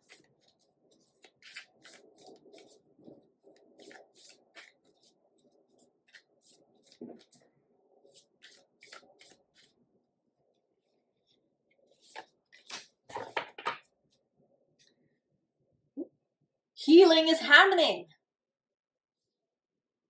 You're not broken. Trust the process. It's safe to soften. Help from beyond. Wolf. Oh, we're very witchy here. Oh, and codes of the seeds. That came up in Gemini's in this spot. The blueprint is within you. Take the next step.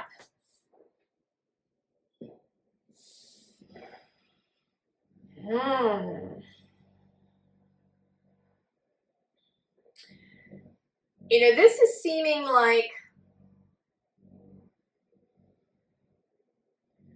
there's going to be some temptation to pull you off your path.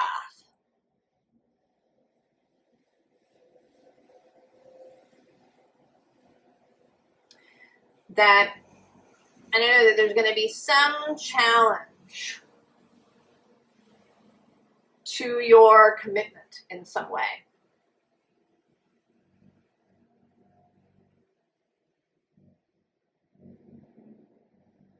But that the challenge is fruitful.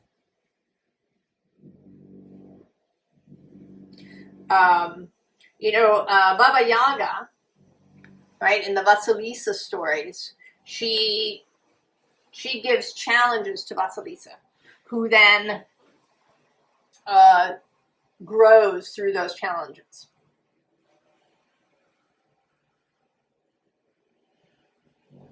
She discovers, you know, her own beauty, her own greatness, her own worth in this process. And I would, you know, normally I would think of you as being very confident in your own ability to meet challenges. But maybe you're being asked to meet them in some different way.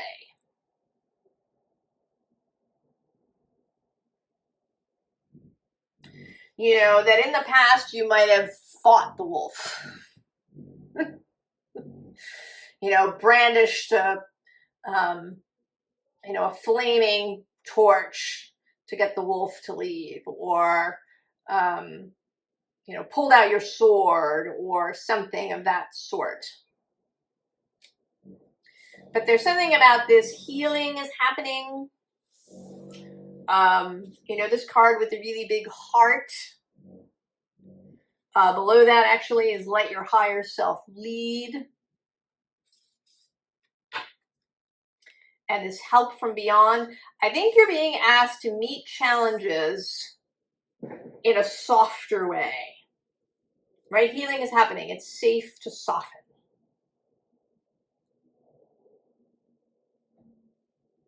That you're being, you know, instead of hacking your way through the undergrowth with a machete, that you know, use your intuition to find the best way.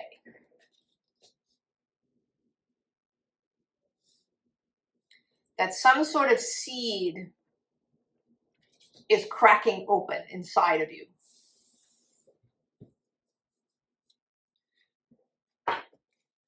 And that softness, compassion, right? You are the sea goat. You have that mystical aspect. You are an earth sign. The earth is receptive, fecund. The Queen of Pentacles as your court card.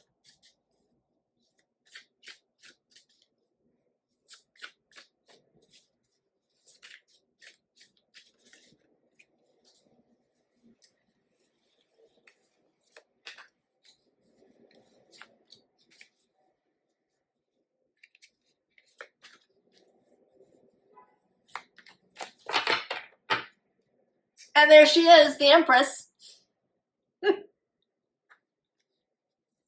Who's underneath the Magician. Those two are a serious power couple.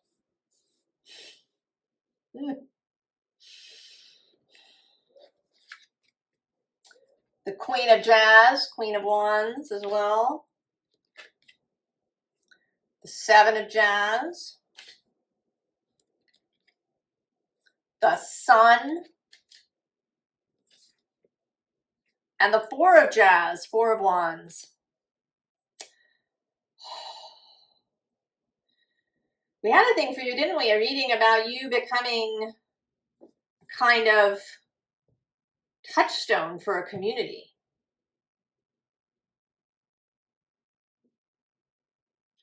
Leadership, but from an Empress creative perspective. Oh yeah, look, there's the Queen of Swords right under that, and the Page of Cups. This softening, right? We don't have, you know, we have this card might even have come out in that reading. I think that the Seven of Jazz, I don't know, I'll have to go back and look at it. Right, this community center kind of place, right, where there's fun that happens. You know, these guys, the flambeaux who lead the parade at Mardi Gras.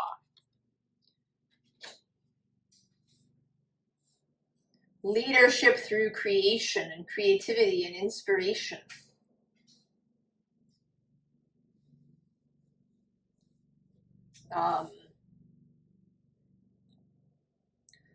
you know, a softer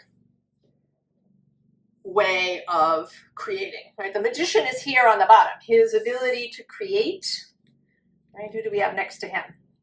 Oh, the Eight of Blues and the Ace of Jazz. So, you know, maybe leaving behind the need to be the general or to do it all yourself, or, you know, to be the monarch in an emperor sort of way, and embracing this Empress, Queen of Wands, leading through inspiration. Meeting challenges with generosity, with softness, rather than, you know, maybe with spreadsheets or with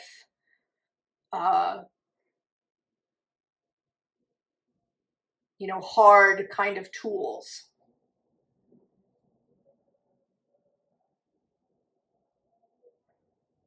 Right? The fire here is a guide rather than a challenge.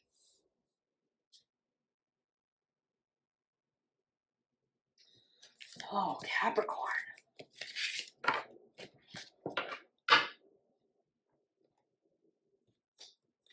I don't know if hand when Venus gets to your sign next year, I want to say.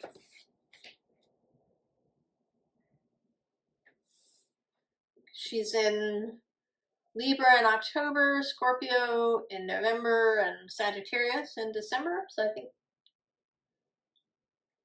in the new year.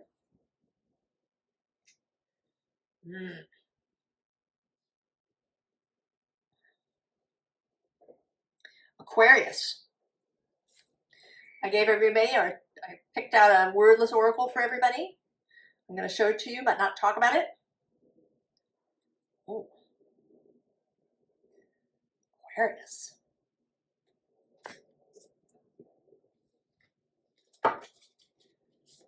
Aquarius.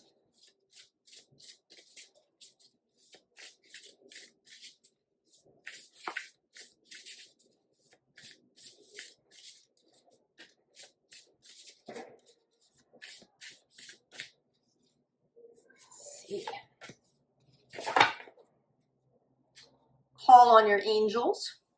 There's been a lot of divine help, calling on the soul and the self, calling on the divine, on helpers, on healers.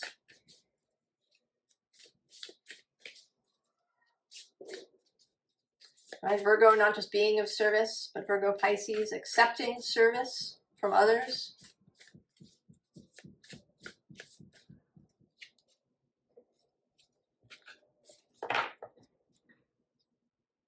Oh, the smithy. Making something. Aquarius.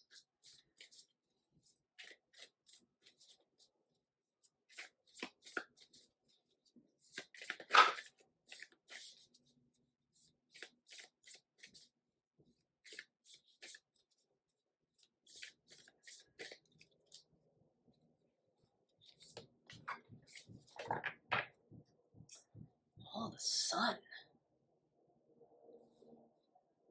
Joy, enjoyment, life force, success, vitality, play.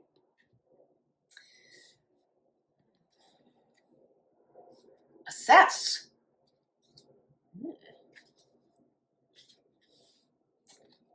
The talking horse. That's been coming out a lot in readings. The second bloom. Second chance, it's never too late, new possibilities.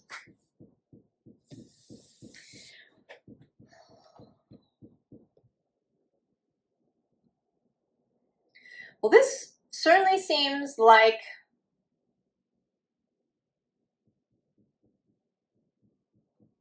bringing back something that maybe you thought couldn't work, but redoing it. You know, in the smithy, right, you can melt something down and reforge it.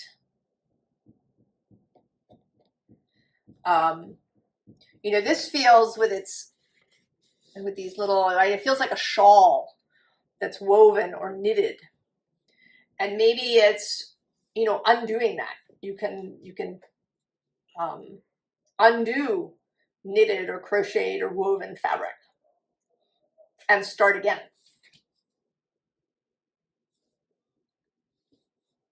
And that there's something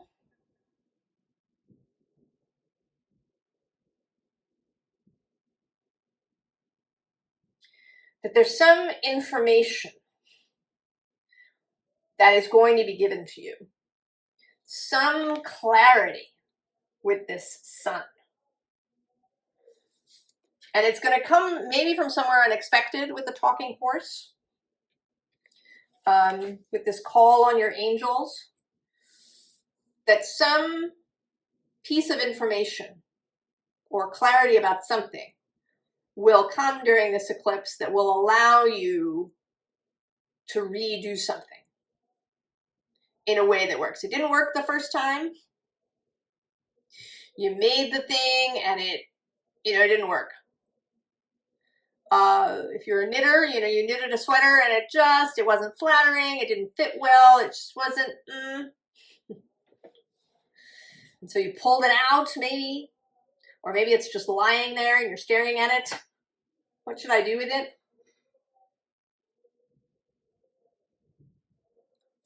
You're assessing maybe whether, you know, do I keep it even though I don't really like it? It isn't exactly what I wanted. Some clarity is coming.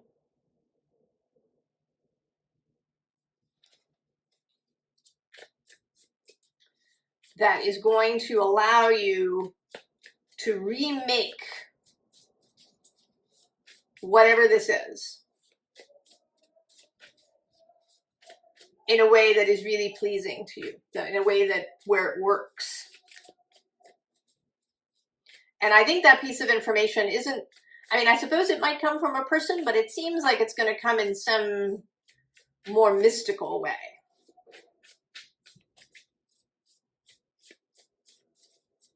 This could also be a relationship that you thought wasn't working.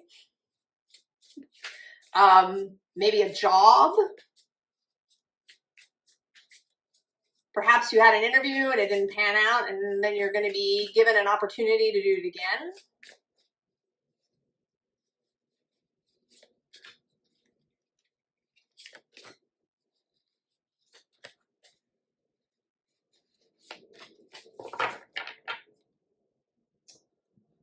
Four of Spires. That's Four of Swords. Oh, Temperance on the bottom. You know, and tempering is something that smiths do. Right? Metal is tempered to increase its strength and resilience and flexibility.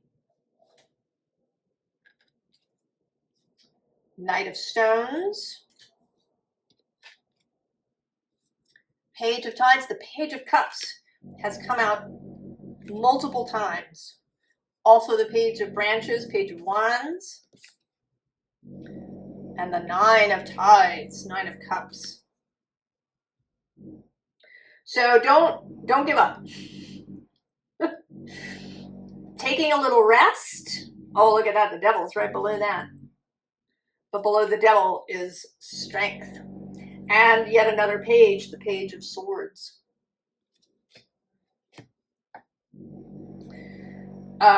Taking a rest, I think, was the right choice. It didn't work. You took a rest, but you haven't given up. The Knight of Stones is committed. He's steady, he's resilient, he's devoted. But you've also taken a fresh approach with both the Page of Cups and the Page of Wands. You know, maybe previously you really struggled, you were determined that it had to be this way, and now you've released that. There might also have been some holding. Well, I spent all that time, right? I spent hours and hours in knitting the thing.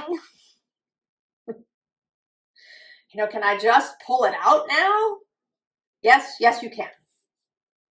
If that's what needs to be done. And it might, you know, maybe there's another way, but if that's what needs to be done, yes.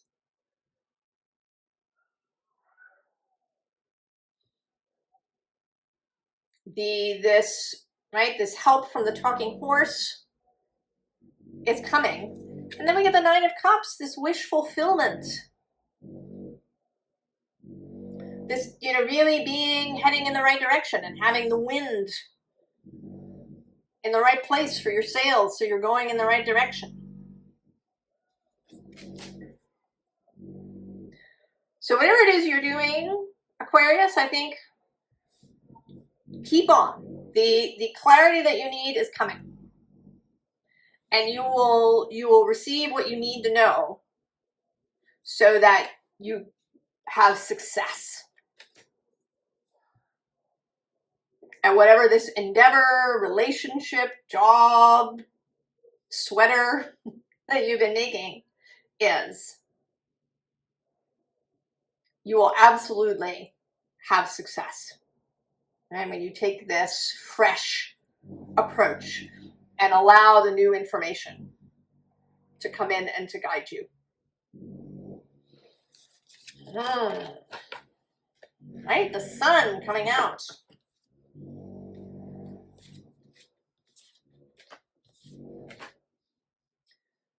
Pisces. Everybody got a wordless oracle? I'm just going to show it to you, but I'm not going to talk about it.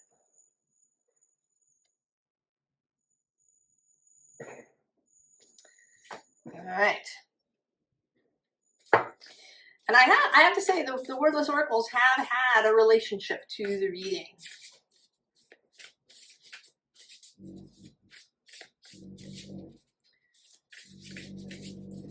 So, horse. I don't know why I should have doubted that in any way.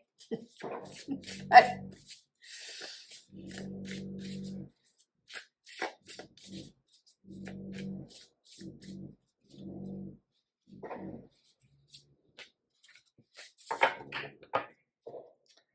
oh, bring in the joy guides. Pisces, your lunation. Halfway through your sign, about 15 degrees.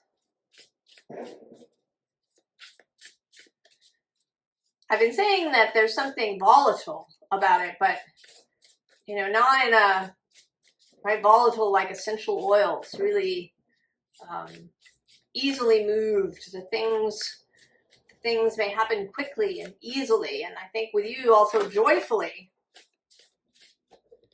Do I want that? I guess I do. Let's come out for the third time. It's on the bottom now. Oh, spinning. Interesting. Because that's what she does. She spins the nettle into thread to weave the shirts for her brothers who've been turned into swans.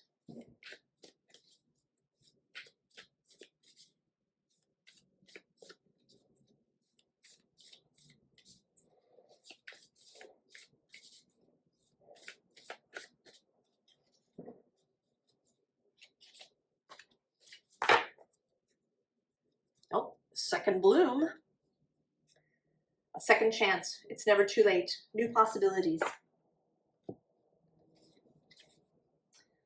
Seek higher ground. This is its third appearance of that card. We have the nettle. This is the fairy story where the young woman makes nettle shirts for her brothers who've been turned into swans. And the bud. Potential. Promise. It's about to happen. Keep going.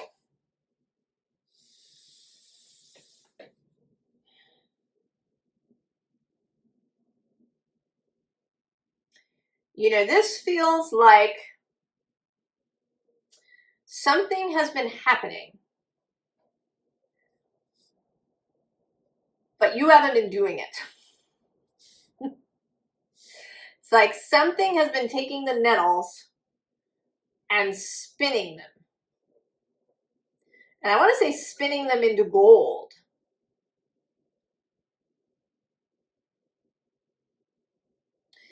That something that you've been doing, the process, the way you've been living has been causing the nettles to get spun into gold. That there's this bud happening. And that it hasn't been anything about your direct effort. That it is your process of seeking higher ground in your own mind, for your own self, for, right, seeking joy, seeking hope, seeking optimism, that has been doing this spinning.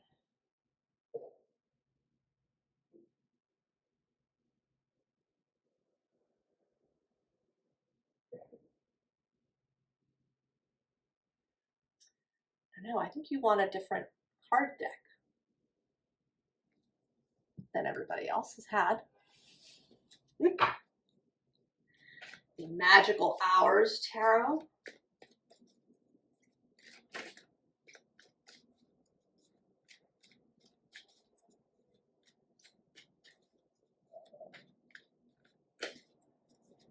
Right, it's just your flow of living, Pisces.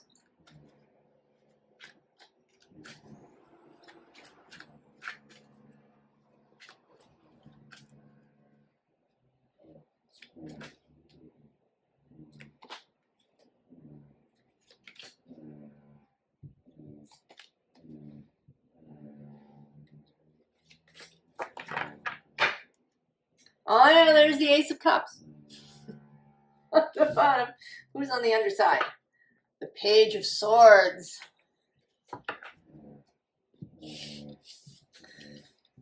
Oh. The Ten of Cups too. As if the Ace was not enough. The Empress coming out for the third time. The King of Cups. Oh, the Eight of Swords. And the Emperor. Oh.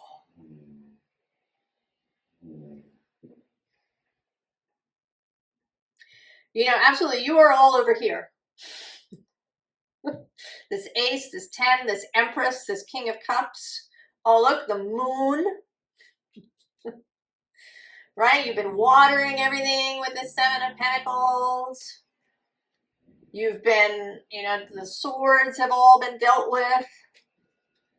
There you are, the Knight of Cups. And you are, right, you're calling to the Emperor who's on the other side of this Eight of Swords. You are calling, I think, right? I mean, look at that blood red lunar eclipse moon here.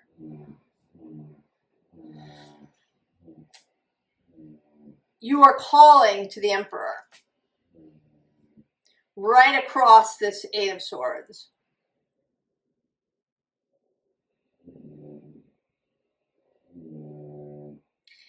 And this is showing up kind of in three different ways. The first way is that you're kind of calling to the collective, to all of the very choleric, high achieving type A personalities everywhere, to the machine, to the empire, to, right, in this really big way, to come and join you over here in this lovely, you know, fabulous Ten of Cups Empress space. The second way is that you're calling to somebody specific, a friend, a partner, co-workers, somebody very particular. Someone who might be an Aries. The Aries reading was about, you know, being a more fun-loving emperor, not an emperor who takes on everybody's stuff. And maybe you're calling to a very specific Aries, perhaps, or someone else who has those tendencies. And the third way that it's coming out is that this is a romantic partnership.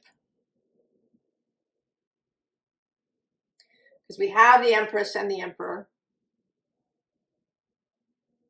And that what you are doing is dissolving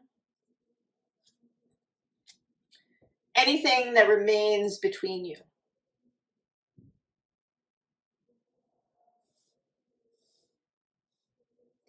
And in that case, it feels a little mutual. I mean, it may be mutual in all those cases, right? That your Aries friend is really interested in dropping all the Eight of Swords and, you know, is doing work on their end for that to happen.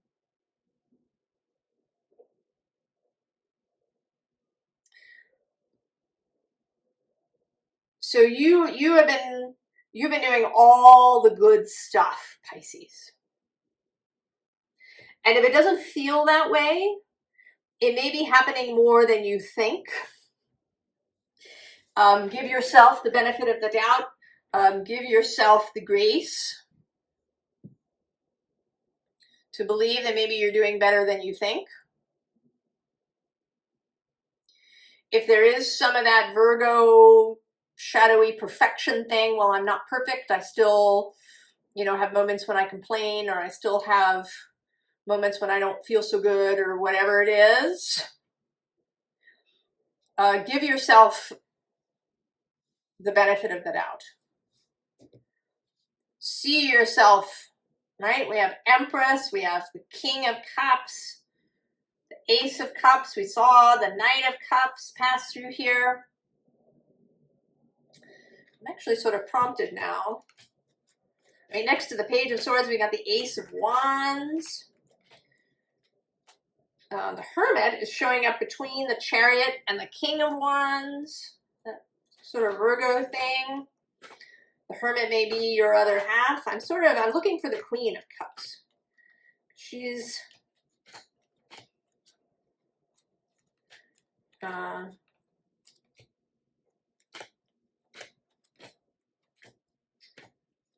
one cup. And there she is. Oh, and she's between the Three of Swords and the Nine of Pentacles. So I think this may be you. There may be a little bit of you that's feeling, perhaps, for some of you anyway, maybe, that you haven't achieved this level of fabulousness yet. And then maybe write some of this. So that you and this other person, friend, partner, or, you know, your romantic counterpart, who I feel like maybe you haven't met yet, that you, right, the both of you are clearing out the last of these swords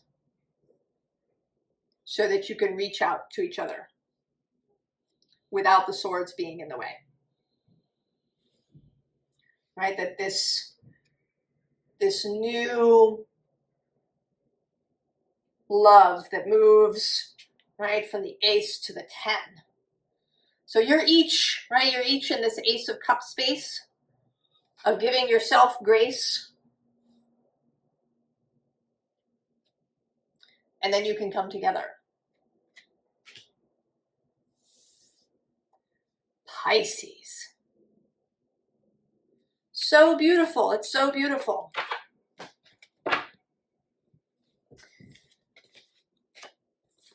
Now, I think I will do a collective. reading. I didn't pull a collective card from the Wordless Oracle. We will do that.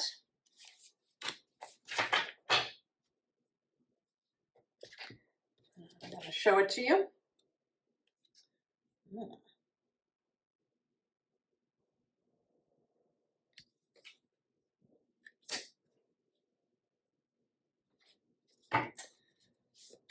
Collective that's here.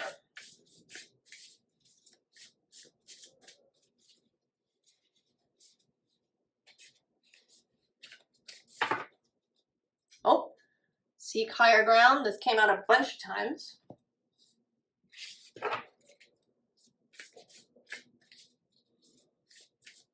The higher view, the broader view, the optimistic view, the view of grace.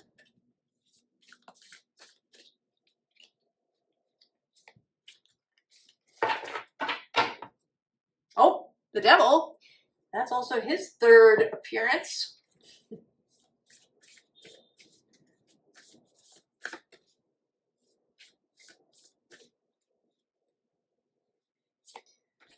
Once his blockage, once his trickster. Well, the sun.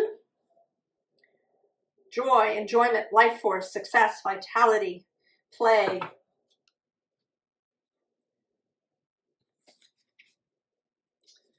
Embrace your inner guidance. Not surprised to see it. Oh, the stepmother.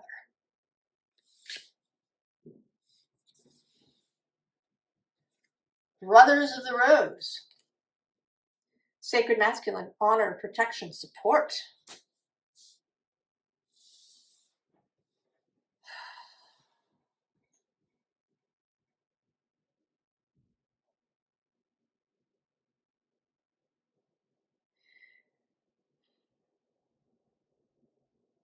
This really feels like releasing some kind of load.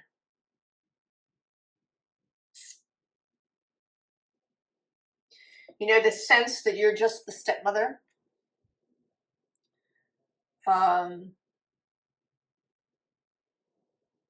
Seeing yourself in really critical terms. Not giving yourself grace, not giving yourself a chance. Being really hard on yourself, demanding, perfectionistic. An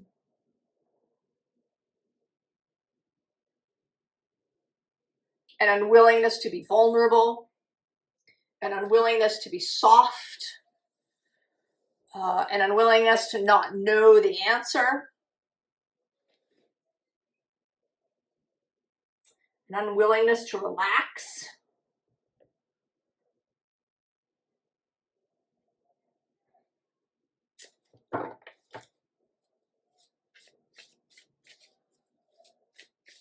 An implacability.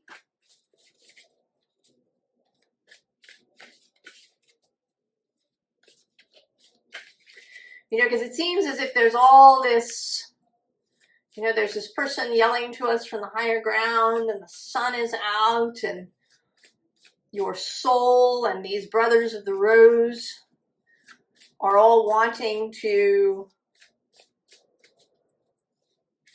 help, to show you beauty, to show us beauty. Look at that, 10 of Earth falling out. And we're really grippy.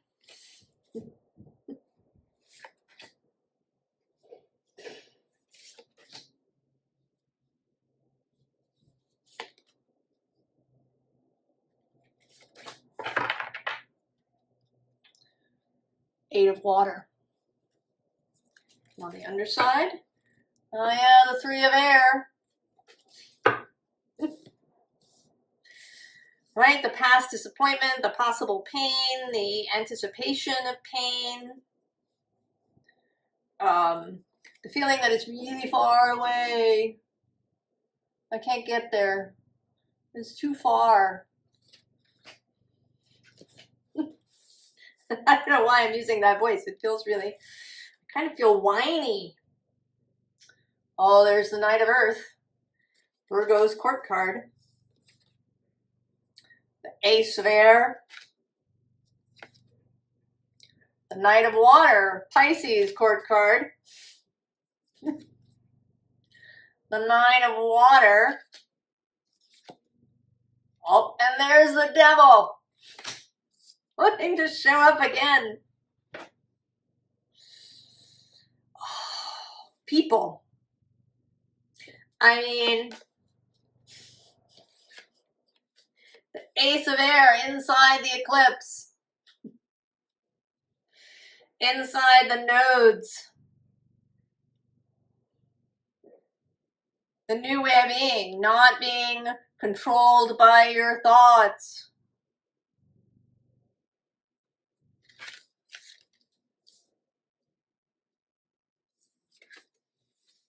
Ease, fulfillment, wish fulfillment, mastery of the emotional consciousness realm. Right? This fabulous Ten of Earth popping out. To be seen. And then there's the Devil.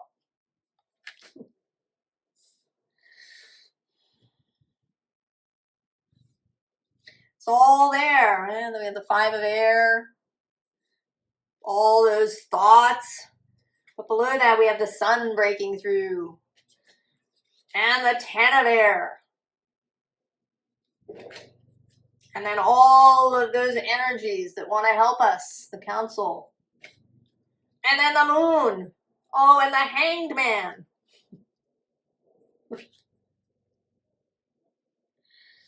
We just have to allow it, people. Release the devil. Release the perfectionist. The need to do it all, to hold it all, to be in control. Control.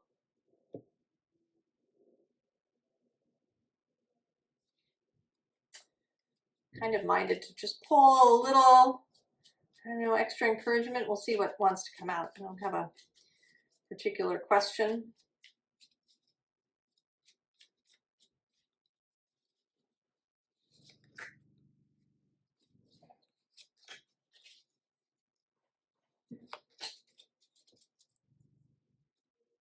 Oh yeah, Temperance. Not surprised to see him. And there's the Three of Swords on the bottom that we keep sticking in our own heart. Queen of Wands. And the Queen of Cups. And the King of Cups, people. Inspiration. Compassion, intuition. Joy. Sovereignty. Allowing. Mastery. We know what we need to do. We do. I mean, here in this card, we kind of look surprised, but we know what it is. Now we just need to go do it. Well, I wish you the very best full moon. I hope it's magical and gorgeous for you.